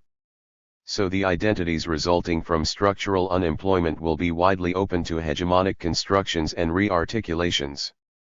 The same could be said about other structural changes in our societies, the disappearance of the peasantry, which has resulted not in its incorporation into a proletarian mass, as Marx thought, but in the development of an agribusiness which has altered, for the first time in human history, the balance between rural and urban population, the explosion of higher education, which has made students, again, for the first time in history a sizable part of the social structure, to be taken into account as far as politics is concerned, the incorporation of women into the labor market, which has been the epicentre of a momentous transformation in gender relations, whose full consequences we are only just starting to glimpse. The central question, as far as class analysis is concerned, is the following. The unity of a class, for Marxism, should be conceived as a set of subject positions, systematically interlinked so as to constitute a separate identity, and grounded on a core given by the location of the social agent in the relations of production. Such a conception is under threat if the subject positions lose their systematicity and start decentering instead of reinforcing the identity of the social agent. Differential identitary logics cut across class boundaries and tend to constitute identities which do not overlap with class positions. Location in the production process loses its centrality in defining the overall identity of social agents. The key point is, have these tendencies become more accentuated in the world of late capitalism, or, on the contrary, have counter-tendencies reinforcing class identities been dominant? The 301 question hardly needs to be answered. There are still remainders of full class identities in our world, a mining enclave, some backward peasant areas, but the main line of development works in the opposite direction. The generalized awareness of this trend is what gives its verisimilitude to those lines of thought that Zizek calls postmodernism. The failure of the postmodern approach, however, is that it has transformed the awareness of the dissolution of class identities, and the disintegration of the classical forms of totalization, into the assertion of an actual dispersion of elements which renders the category of articulation obsolete. In short, it has transformed the epistemological failure of classical totalizing discourses into an ontological condition of what is going on in our social world. This explains, once again, my differences with Zizek. We both assert the need for an articulating discourse which does not remain on the level of a pure enumeration of discrete identities and demands, but Zizek sees in postmodernism some kind of perverse deviation and, in his search for an articulating, totalizing dimension, goes back to traditional Marxist notions such as class struggle, without in the least engaging in an analysis of the objective historical tendencies undermining them.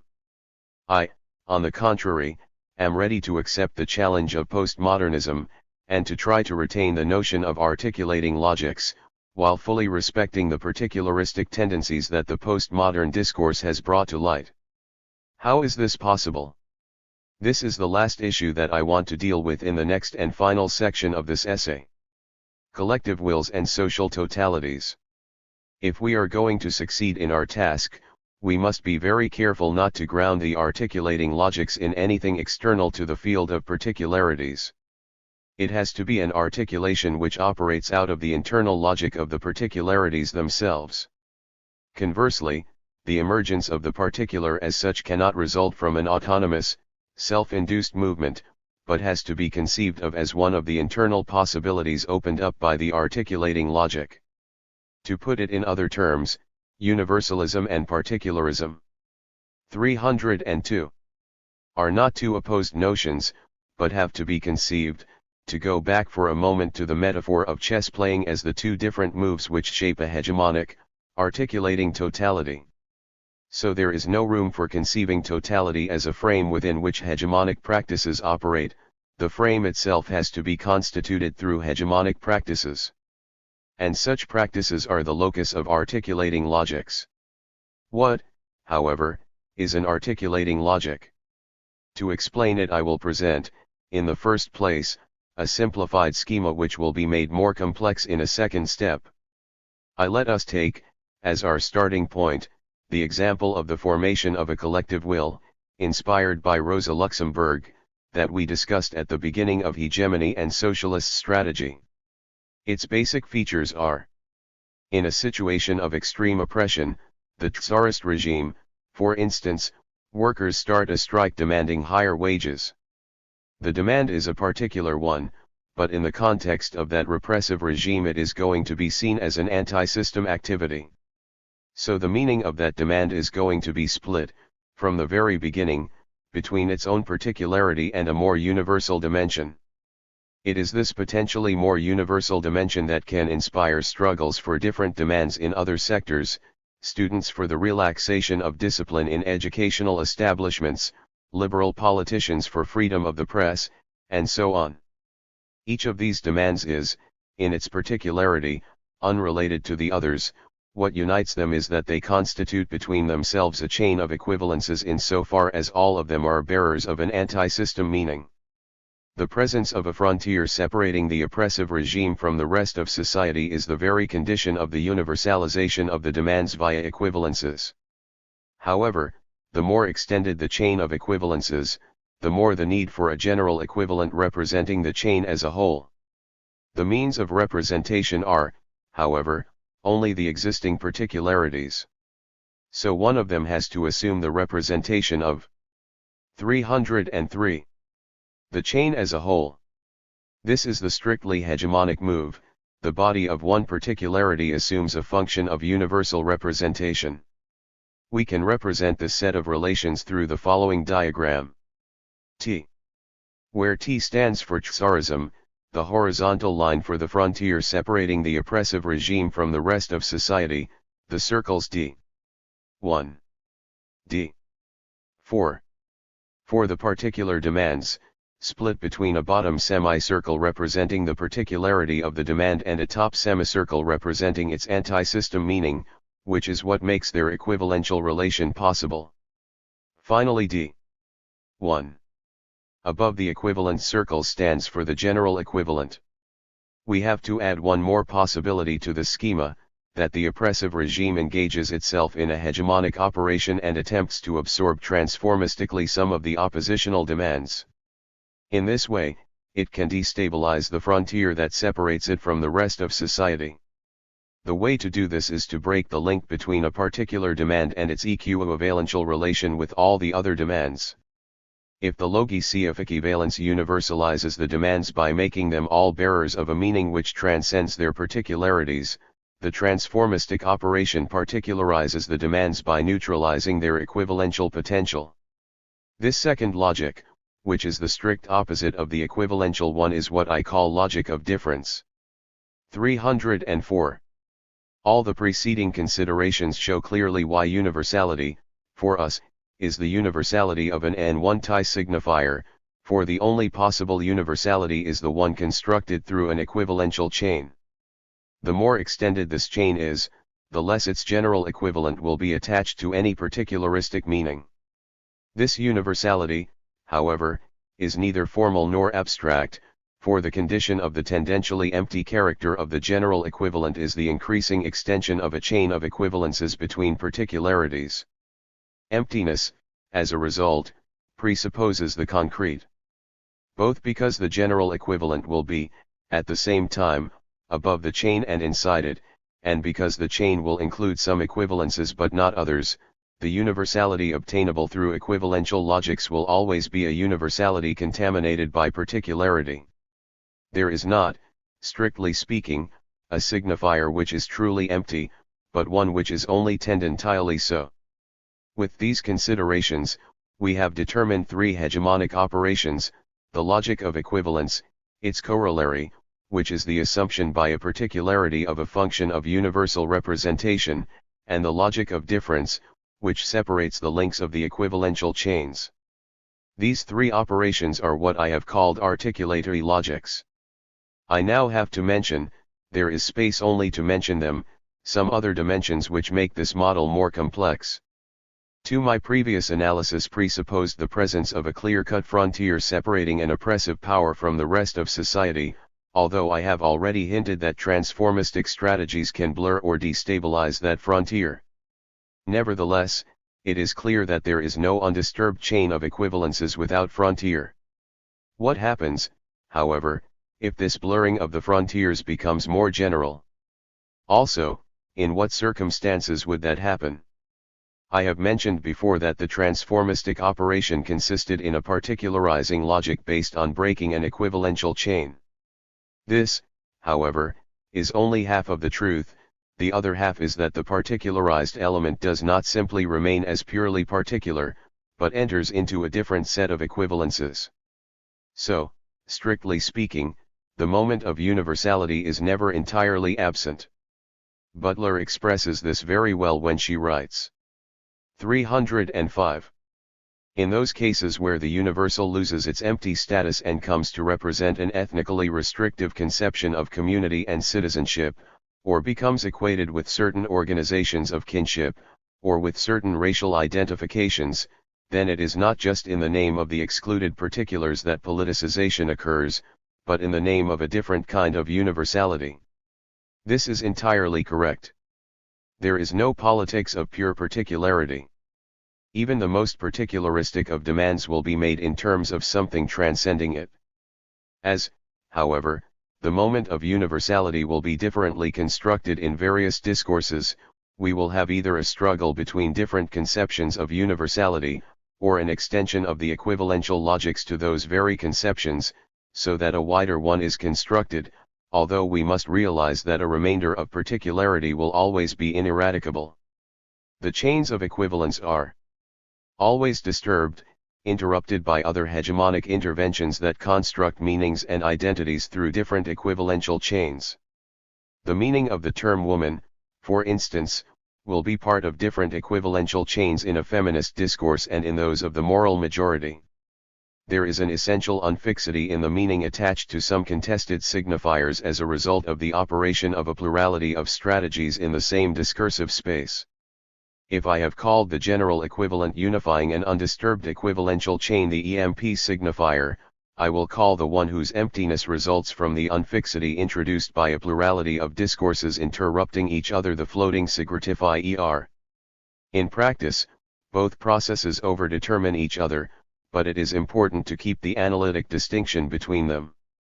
All this means that, as far as I can see, Butler and I are in broad agreement about the interpenetration between universality and particularity in social and political discourses.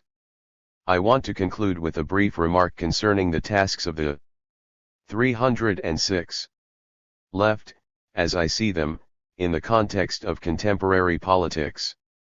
There is no politics without the creation of political frontiers, but creating such frontiers is more difficult when one cannot rely on stable entities but has to construct through political action the very social entities which have to be emancipated. This, however, is the political challenge of our age. Its contours become more visible if we confront them with the most obvious temptations to elude politics which haunt us, to do away with social division and antagonisms in the name of a conflictless society, the third way, the radical center, to take refuge in exclusively defensive politics, leaving aside any strategic thought about changing today's hegemonic balance of forces, to abandon political struggle altogether and to continue repeating old Marxist formulas which have become empty metaphysical propositions, with little connection with what is actually happening in the world. There is no future for the left if it is unable to create an expansive universal discourse, constructed out of, not against, the proliferation of particularisms of the last few decades. A dimension of universality is already operating in the discourses which organize particular demands and an issue-orientated politics, but it is an implicit and undeveloped universality, incapable of proposing itself as a set of symbols able to stir the imagination of vast sectors of the population. The task ahead is to expand those seeds of universality, so that we can have a full social imaginary, capable of competing with the neoliberal consensus which has been the hegemonic horizon of world politics for the last 30 years. It is certainly a difficult task, but it is one which, at least, we can properly formulate. To do so is already to have won a first important battle. Holding the place. Slava Zizek.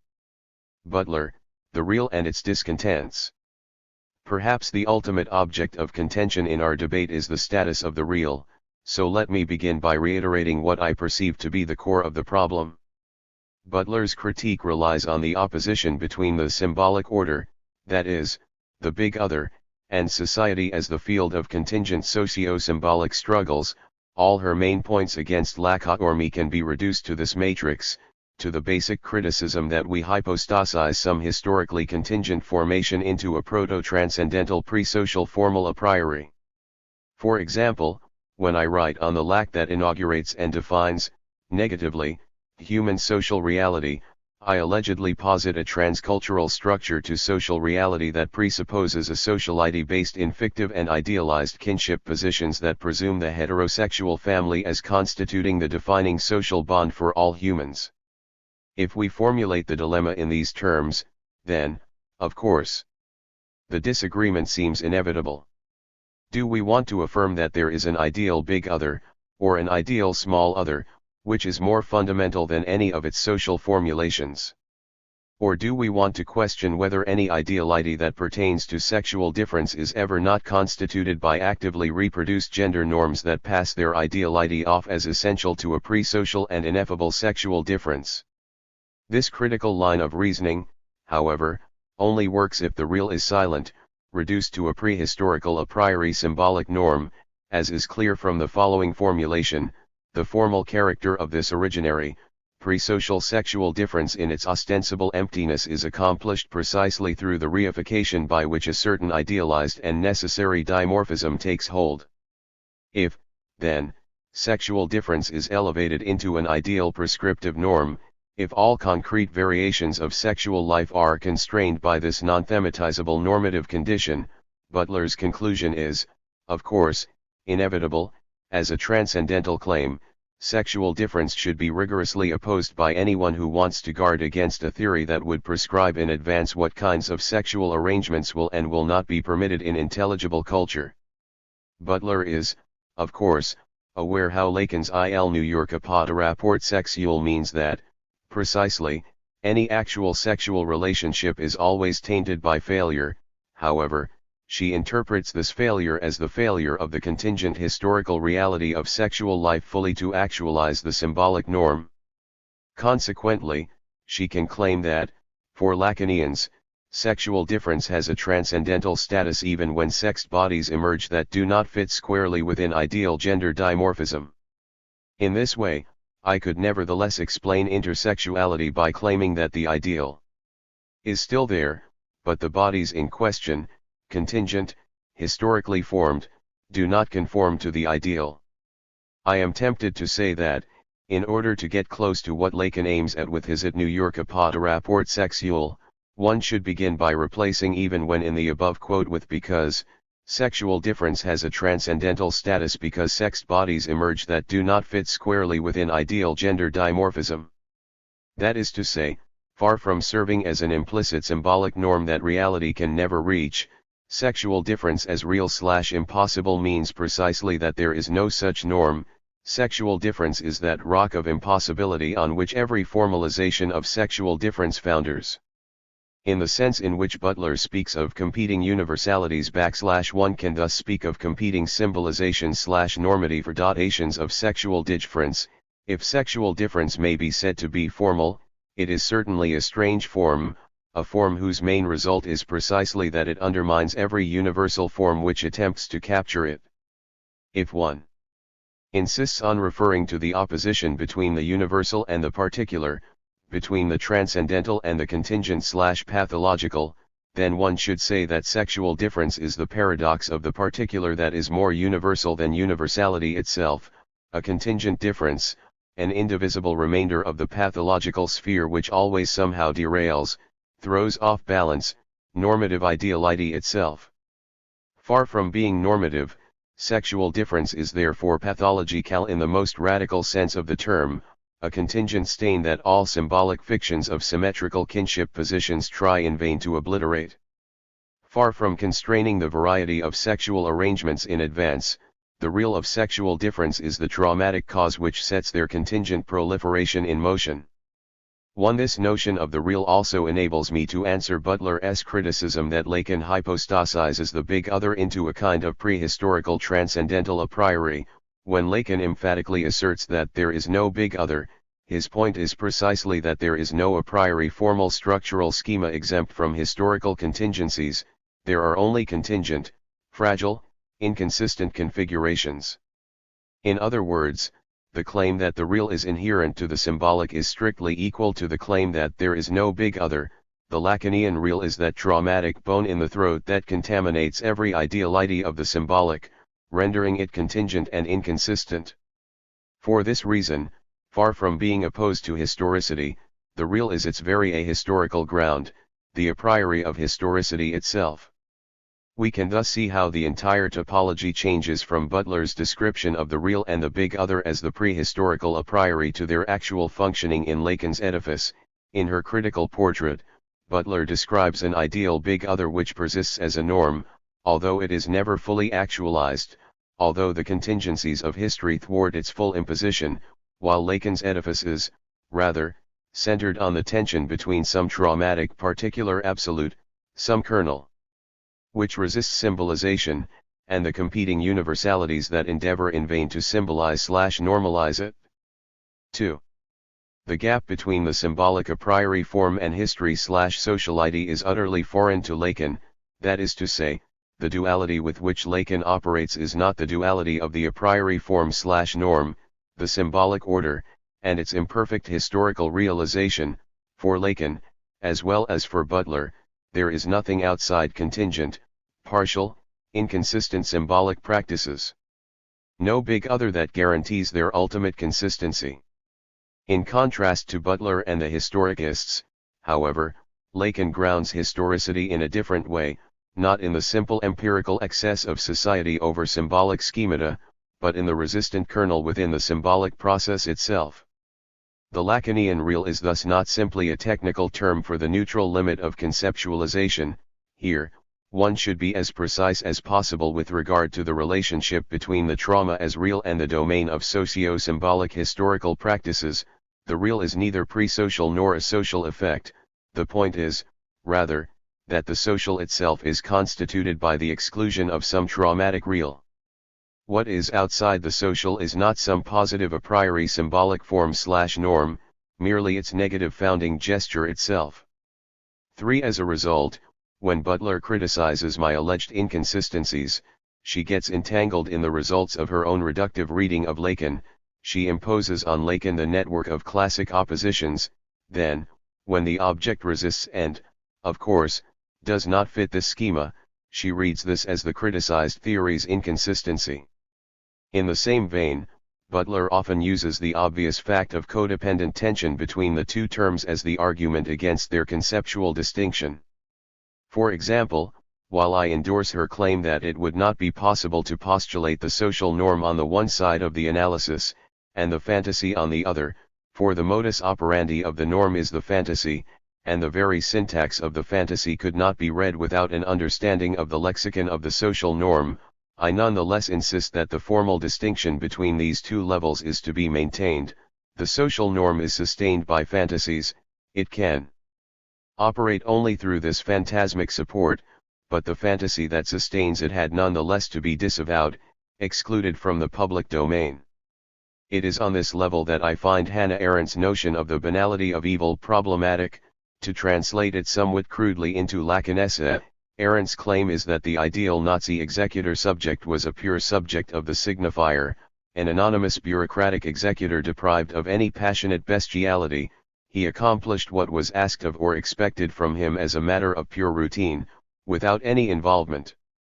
My counter-thesis is that, far from functioning in effect as a pure subject of the signifier with no idiosyncratic phantasmic investment, the ideal Nazi subject did rely on the passionate bestiality articulated in obscene phantasmic scenarios.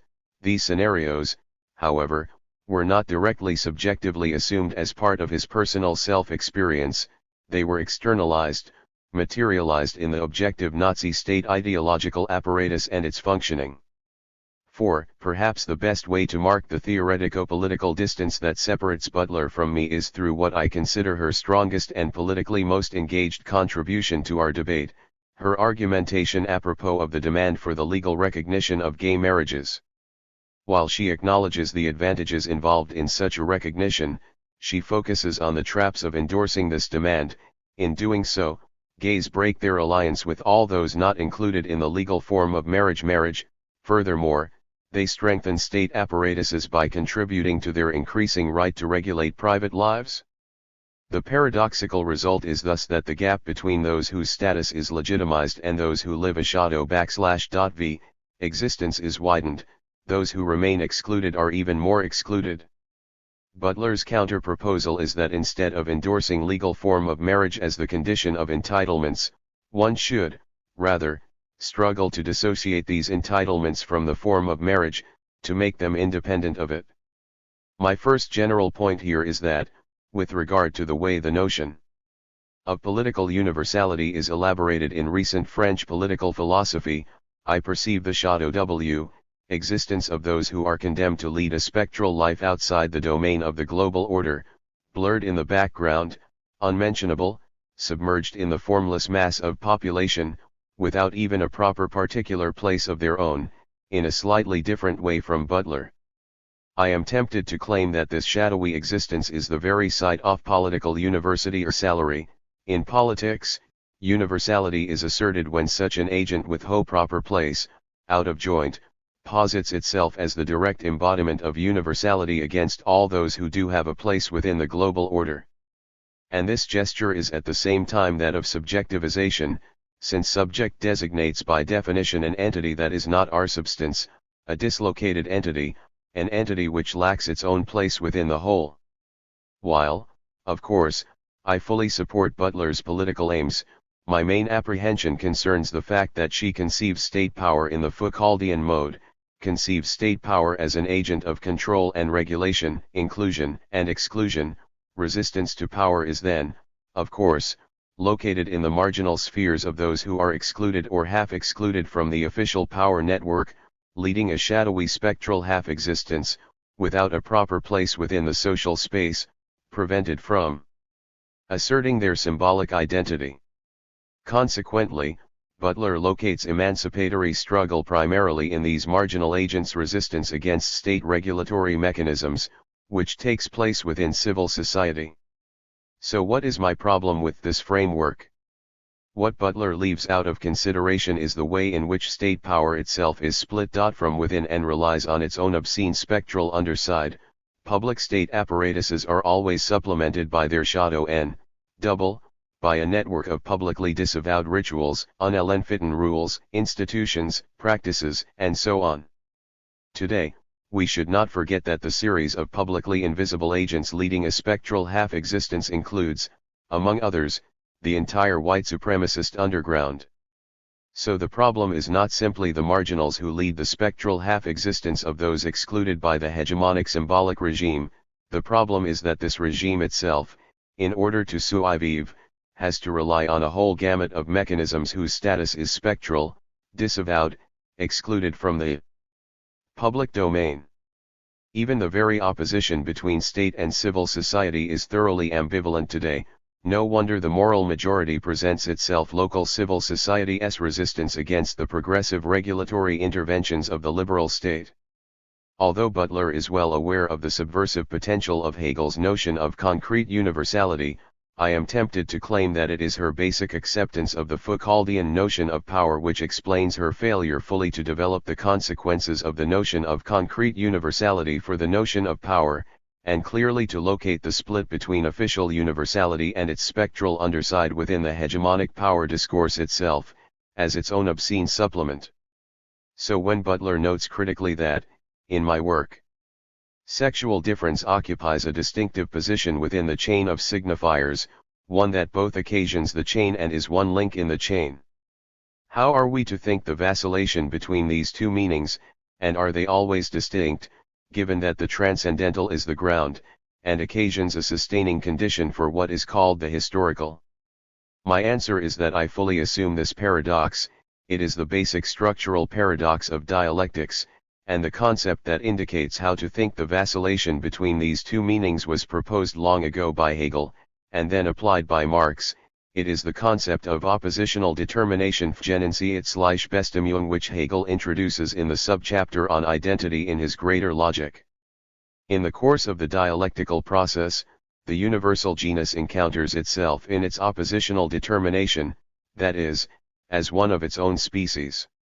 Marx refers to this concept twice, first in the introduction to the Grundriss manuscript, when he emphasizes the double structural role of production in the articulated totality of production, distribution, exchange, and consumption, then in Capital, when he posits that, among the multiple species of capital, the universal genus of capital encounters itself, in finance capital, the immediate embodiment of capital in general as opposed to particular capitals. What Hegel does with this concept is thus, in my view, strictly analogous to Lacau's notion of antagonistic relationship. The key feature in both cases is that the external difference coincides with the internal difference.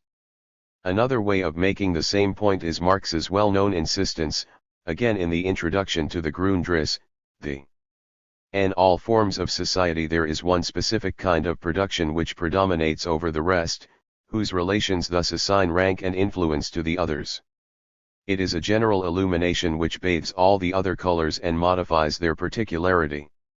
It is a particular ether which determines the specific gravity of every being which has materialized within it. 5. This overdetermination of universality by part of its content, this short circuit between the universal and particular, is the key feature of Hegelian concrete universality, and I am in total agreement with Butler who, it seems to me, also aims at this legacy of concrete universality in her central notion of competing universalities, in her insistence on how each particular position, in order to articulate itself, involves the assertion of its own modus universale. She develops a point which I also try repeatedly to make in my own work. Take the example of religions. It is not enough to say that the genus religion is divided into a multitude of species. The point, rather, is that each of these particular species involves its own universal notion of what religion is as such, as well as its own view on other religions. Christianity is not simply different from Judaism and Islam. Within its horizon, the very difference that separates it from the other two religions of the book appears in a way which is unacceptable for the other two. In other words, when a Christian debates with a Muslim, they do not simply disagree, they disagree about their very disagreement, about what makes the difference between their religions. This is Hegel's concrete universality, since each particularity involves its own universality, its own notion of the whole and its own part within it. There is no neutral universality that will descend as the medium for these particular positions. Thus Hegelian dialectical development is not a deployment of a particular content within universality but the process by which, in the passage from one particularity to another, the very universality that encompasses both also changes. Concrete universality designates precisely this inner life of universality itself, this process of passage in the course of which the very universality that aims at encompassing it is caught in it, submitted to transformations. Laclau, class, hegemony, and the contingent universal. This brings me to Laclau. In my view, all his critical remarks are ultimately grounded in what I have called his secret Kantianism, in his rejection of the Hegelian legacy of concrete universality. So let me begin with Lacau's counter-argument. The Kantian regulative idea involves a determinate positive content which is given in advance, while the open struggle for hegemony involves no such content. Apart from the fact that the Kantian regulative idea ultimately also designates a purely formal notion of the full realization of reason, I am tempted to argue that the main Kantian dimension of Laclau lies in his acceptance of the unbridgeable gap between the enthusiasm for the impossible goal of a political engagement and its more modest realizable content. Laclau himself evokes the example of the collapse of socialism in Eastern Europe. It was experienced by many of its participants as the moment of sublime enthusiasm, as the promise of global panacea, as an event that would realize freedom and social solidarity, while the results are much more modest capitalist democracy, with all its impasses, not to mention the rise of nationalist aspirations. My claim is that if we accept such a gap as the ultimate horizon of political engagement, does it not leave us with a choice apropos of such an engagement? Either we must blind ourselves to the necessary ultimate failure of our endeavor, regress to naivete, and let ourselves be caught up in the enthusiasm, or we must adopt a stance of cynical distance, participating in the game while being fully aware that the result will be disappointing. 6. Lacau's Kantianism emerges at its purest when he deals with the relation between emancipation and power. Answering the criticism that if power is inherent to the emancipatory project, does this not contradict the idea that full emancipation involves the elimination of power, he argues. The contamination of emancipation by power is not an unavoidable empirical imperfection to which we have to accommodate, but involves a higher human ideal than a universality representing a totally reconciled human essence, because a fully reconciled society, a transparent society, would be entirely free in the sense of self-determination, but that full realization of freedom would be equivalent to the death of freedom, for all possibility of dissent would have been eliminated from it. Social division, antagonism, and its necessary consequence, power, are the true conditions of a freedom which does not eliminate particularity. Lacau's reasoning is as follows: the ultimate goal of our political engagement, full emancipation, will never be achieved. Emancipation will remain forever contaminated by power. This contamination, however, is not due only to the fact that our imperfect social reality does not allow for full emancipation, that is, we are not dealing only with the gap between ideal and imperfect reality. The very full realization of emancipated society would mean the death of freedom, the establishment of a closed transparent social space with no opening for a free subjective intervention. The limitation of human freedom is at the same time its positive condition. Now, my claim is that this reasoning reproduces almost verbatim Kant's argumentation, from the Critique of Practical Reason, about the necessary limitation of human cognitive capacities. God, in his infinite wisdom, limited our cognitive capacities in order to make us free responsible agents, since, if we were to have direct access to the noumenal sphere, we would no longer be free, but would turn into blind automata. Human imperfection is thus, for Kant, the positive condition of freedom. 7. The hidden implication here is the reverse of Kant's "you can, because you must," the paradoxical logic of "you cannot, because you must not." You cannot achieve full emancipation, because you must not achieve it, that is, because this would mean the end of freedom. I find a similar deadlock in Lacau's answer to my criticism that he does not account for the historical status of his own theory of hegemony. Basically, I endorse his critical remarks about Butler's assertion of absolute historicity and context dependency. Butler avoids the question of the conditions of context dependency and historicity. Had she asked this question explicitly, she would have been confronted with two alternatives which would have been equally unpalatable to her. Either she would have had to assert that historicity as such is a contingent historical construct, and therefore that there are societies which are not historical and, as a result, fully transcendentally determined. Or she would have had to provide some ontology of historicity as such, as a result of which the transcendental structural dimension would have had to be reintroduced into her analysis. I am tempted to claim that this same criticism applies to Laclau himself. Here is his answer to my critique that he does not account for the status of his theory of hegemony itself. Only in contemporary societies is there a generalization of the hegemonic form of politics, but for this reason we can interrogate the past, and find there inchoate forms of the same processes that are fully visible today, and, when they did not occur, understand why things were different.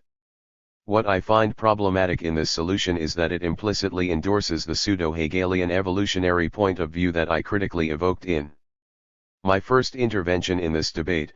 Although socio-political life and its structure were always already the outcome of hegemonic struggles, it is nonetheless only today, in our specific historical constellation, in the postmodern universe of globalized contingency, that the radically contingent hegemonic nature of political processes is finally allowed to come/return to itself, to free itself of essentialist baggage.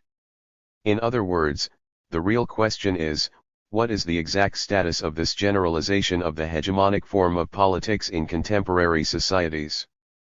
Is it in itself a contingent event, the result of hegemonic struggle, or is it the result of some underlying historical logic which is not itself determined by the hegemonic form of politics? My answer here is that this generalization of the hegemonic form of politics is itself dependent on a certain socio-economic process.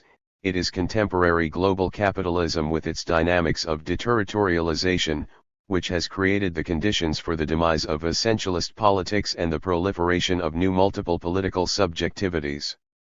So, again, to make myself clear, my point is not that the economy is a kind of essentialist anchor that somehow limits hegemonic struggle. On the contrary, it is its positive condition. It creates the very background against which generalized hegemony can thrive. 8. It is along these lines that I am also tempted to address the relationship between class struggle and identity politics. Laclau makes 2 points here. First, class antagonism is not inherent to capitalist relations of production, but it takes place between those relations and the identity of the worker outside them. It emerges only when workers as individuals, not as the mere embodiment of economic categories, for cultural and other reasons, experience their situation as unjust, and resist. Furthermore, even if and when workers resist, their demands are not intrinsically anti-capitalist, but can also aim at partial reformist goals that can be satisfied within the capitalist system. As such, class struggle is just one species of identity politics, and one which is becoming less and less important in the world in which we live. The workers' position does not give them any a priori privilege in the anti-systemic struggle. 9. On the first point, I not only endorse Lacau's anti-objectivist stance, I even think that when he opposes objective relations of production and subjective struggle and resistance, he makes too much of a concession to objectivism. There are no objective relations of production which can then involve or not involve the resistance of the individuals caught up in them. The very absence of struggle and resistance, the fact that both sides involved in relations accept them without resistance, is already the index of the victory of one side in the struggle.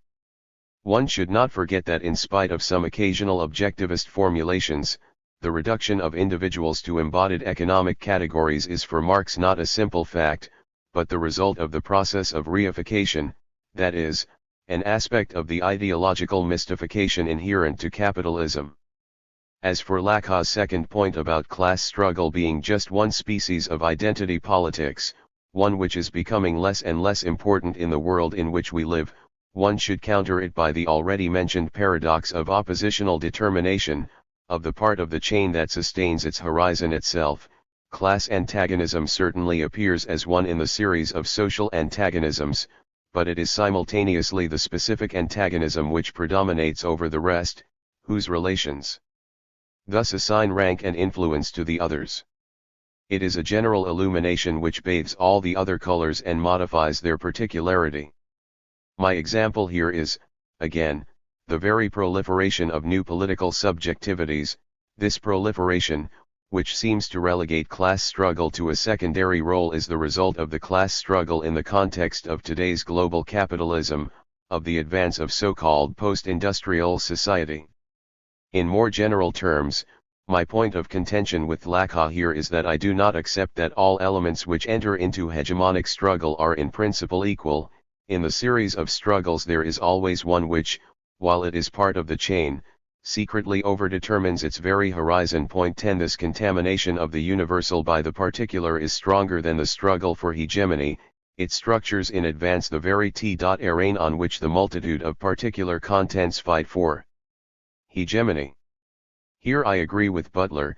The question is not just which particular content will hegemonize the empty place of universality, the question is, also and above all, which secret privileging and inclusion/exclusions had to occur for this empty place as such to emerge in the first place. Soyons realists, demandons l'impossible. This brings me, finally, to the big question of capitalism itself. Here is Lacau's answer to my claim that the proponents of postmodern politics accept capitalism as the only game in town, and renounce any attempt to overcome the existing liberal capitalist regime. The difficulty with assertions like this is that they mean absolutely nothing. Should we understand that wants to impose the dictatorship of the proletariat?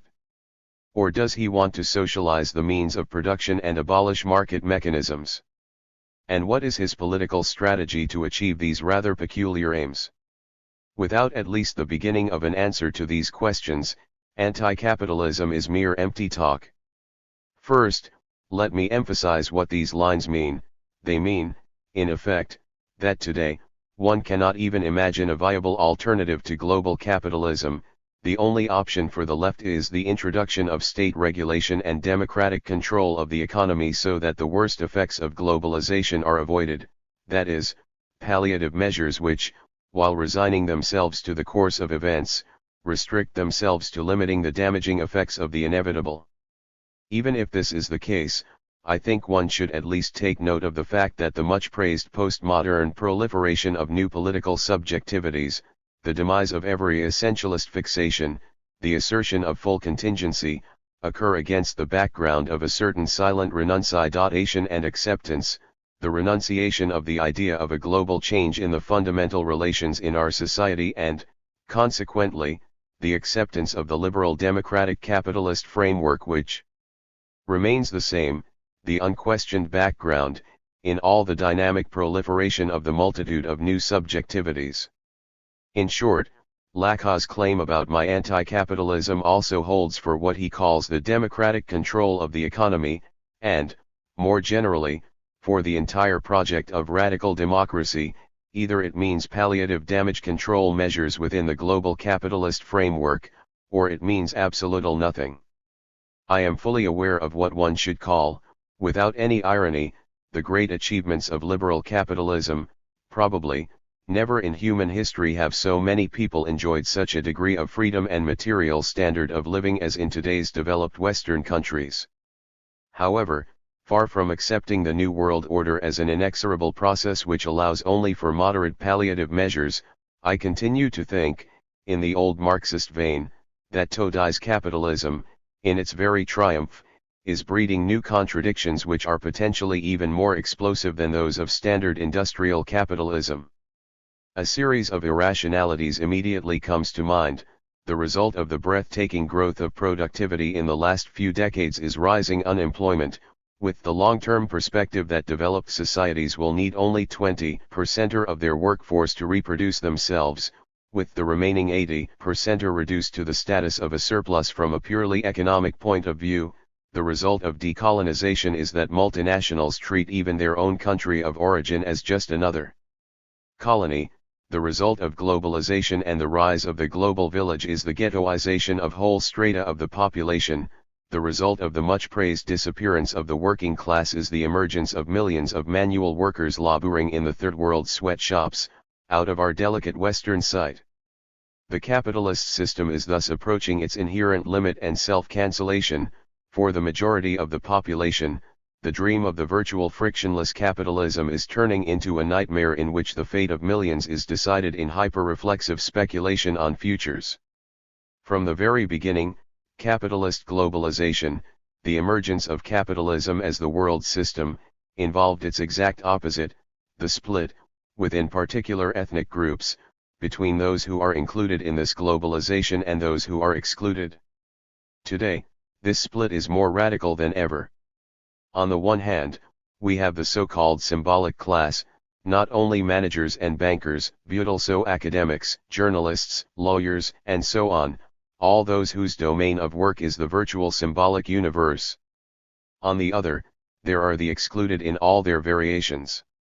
In between, there is the notorious middle class, passionately attached to the traditional modes of production and ideology, and attacking both extremes, big business and academics, as well as the excluded, as unpatriotic, rootless deviations. As is always the case with social antagonisms, today's class antagonism functions as the intricate interplay between these three agents, with shifting strategic alliances, the politically correct symbolic classes defending the excluded against the fundamentalist middle class, and so forth. The split between them is becoming even more radical than traditional class divisions. One is tempted to claim that it is reaching almost ontological proportions, with each group evolving its own worldview, its own relation to reality. The symbolic class is individualistic, ecologically sensitive, and simultaneously postmodern, aware that reality itself is a contingent symbolic formation. The middle class sticks to traditional stable ethics and a belief in real life, with which symbolic classes are losing touch. The excluded oscillate between hedonistic nihilism and radical fundamentalism. Are we not dealing again with the Lacanian triad of symbolic, imaginary and real? Are the excluded not real in the sense of the kernel which resists social integration, and is the middle class not imaginary, clinging to the fantasy of society as a harmonious whole corrupted through moral decay? The main point of this improvised description is that globalization undermines its own roots. One can already perceive on the horizon the conflict with the very principle of formal democracy, since, at a certain point, the symbolic class will no longer be able democratically to contain the resistance of the majority. 11. Which way out of this predicament will this class then resort to? Nothing is to be excluded, even up to genetic manipulation to render those who do not fit into globalization more docile. How, then, are we to answer today's predominant consensus according to which the age of ideologies, of grand ideological projects like socialism or liberalism, is over, since we have entered the post-ideological era of rational negotiation and decision-making, based upon the neutral insight into economic, ecological, etc. necessities?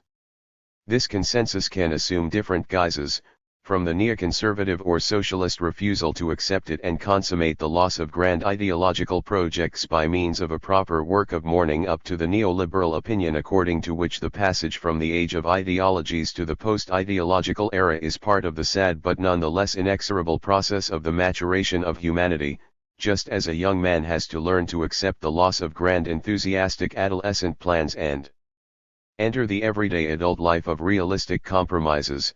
The collective subject has to learn to accept the withering away of global utopian ideological projects and the entry into the post-utopian realist era.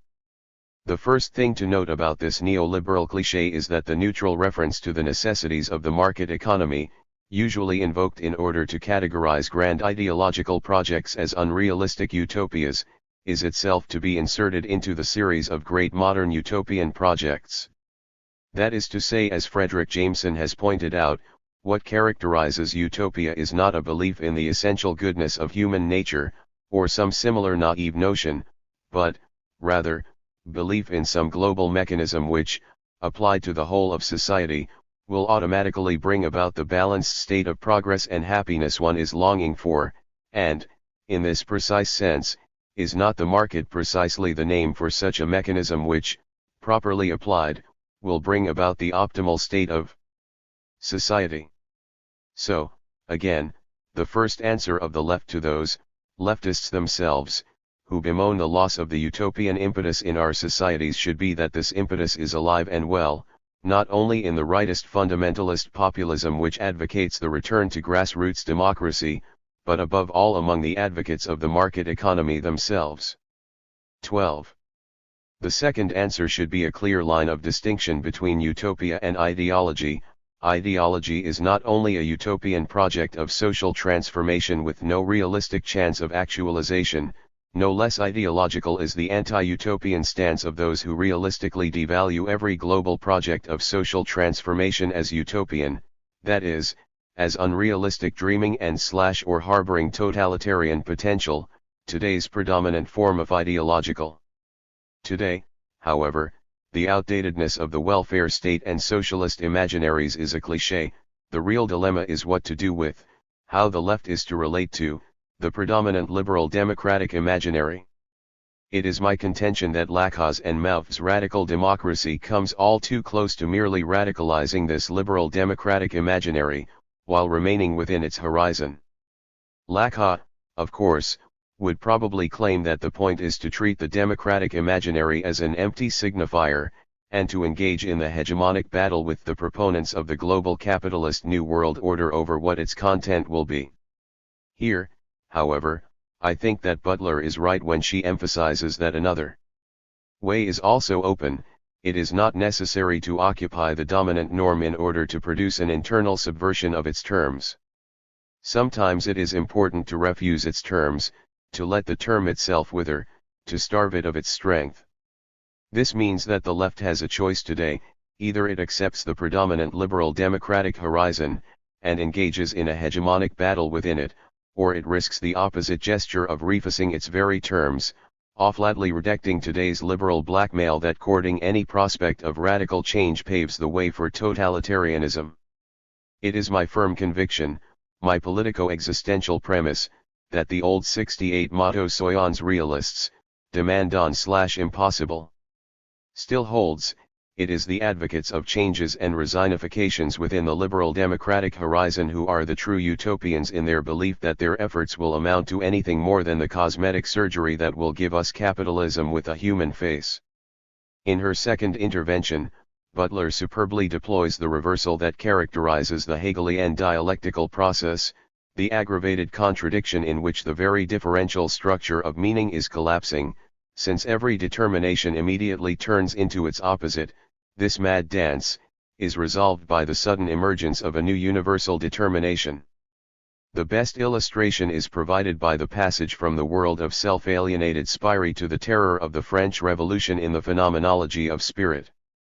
The pre-revolutionary madness of the musician who heaped up and mixed together 30 arias, Italian, French, tragic, comic, of every sort, now with a deep bass he descended into hell, then, contracting his throat, he rent the vaults of heaven with a falsetto tone, frantic and soothed, imperious and mocking, by turns. 14 suddenly turns into its radical opposite, the revolutionary stance pursuing its goal with an inexorable firmness. And my point, of course, is that today's mad dance, the dynamic proliferation of multiple shifting identities, also awaits its resolution in a new form of terror.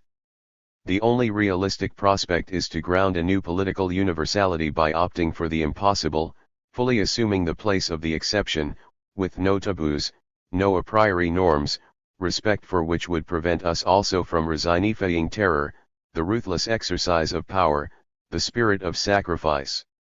If this radical choice is decried by some bleeding heart liberals as linked to fascismus, so be it.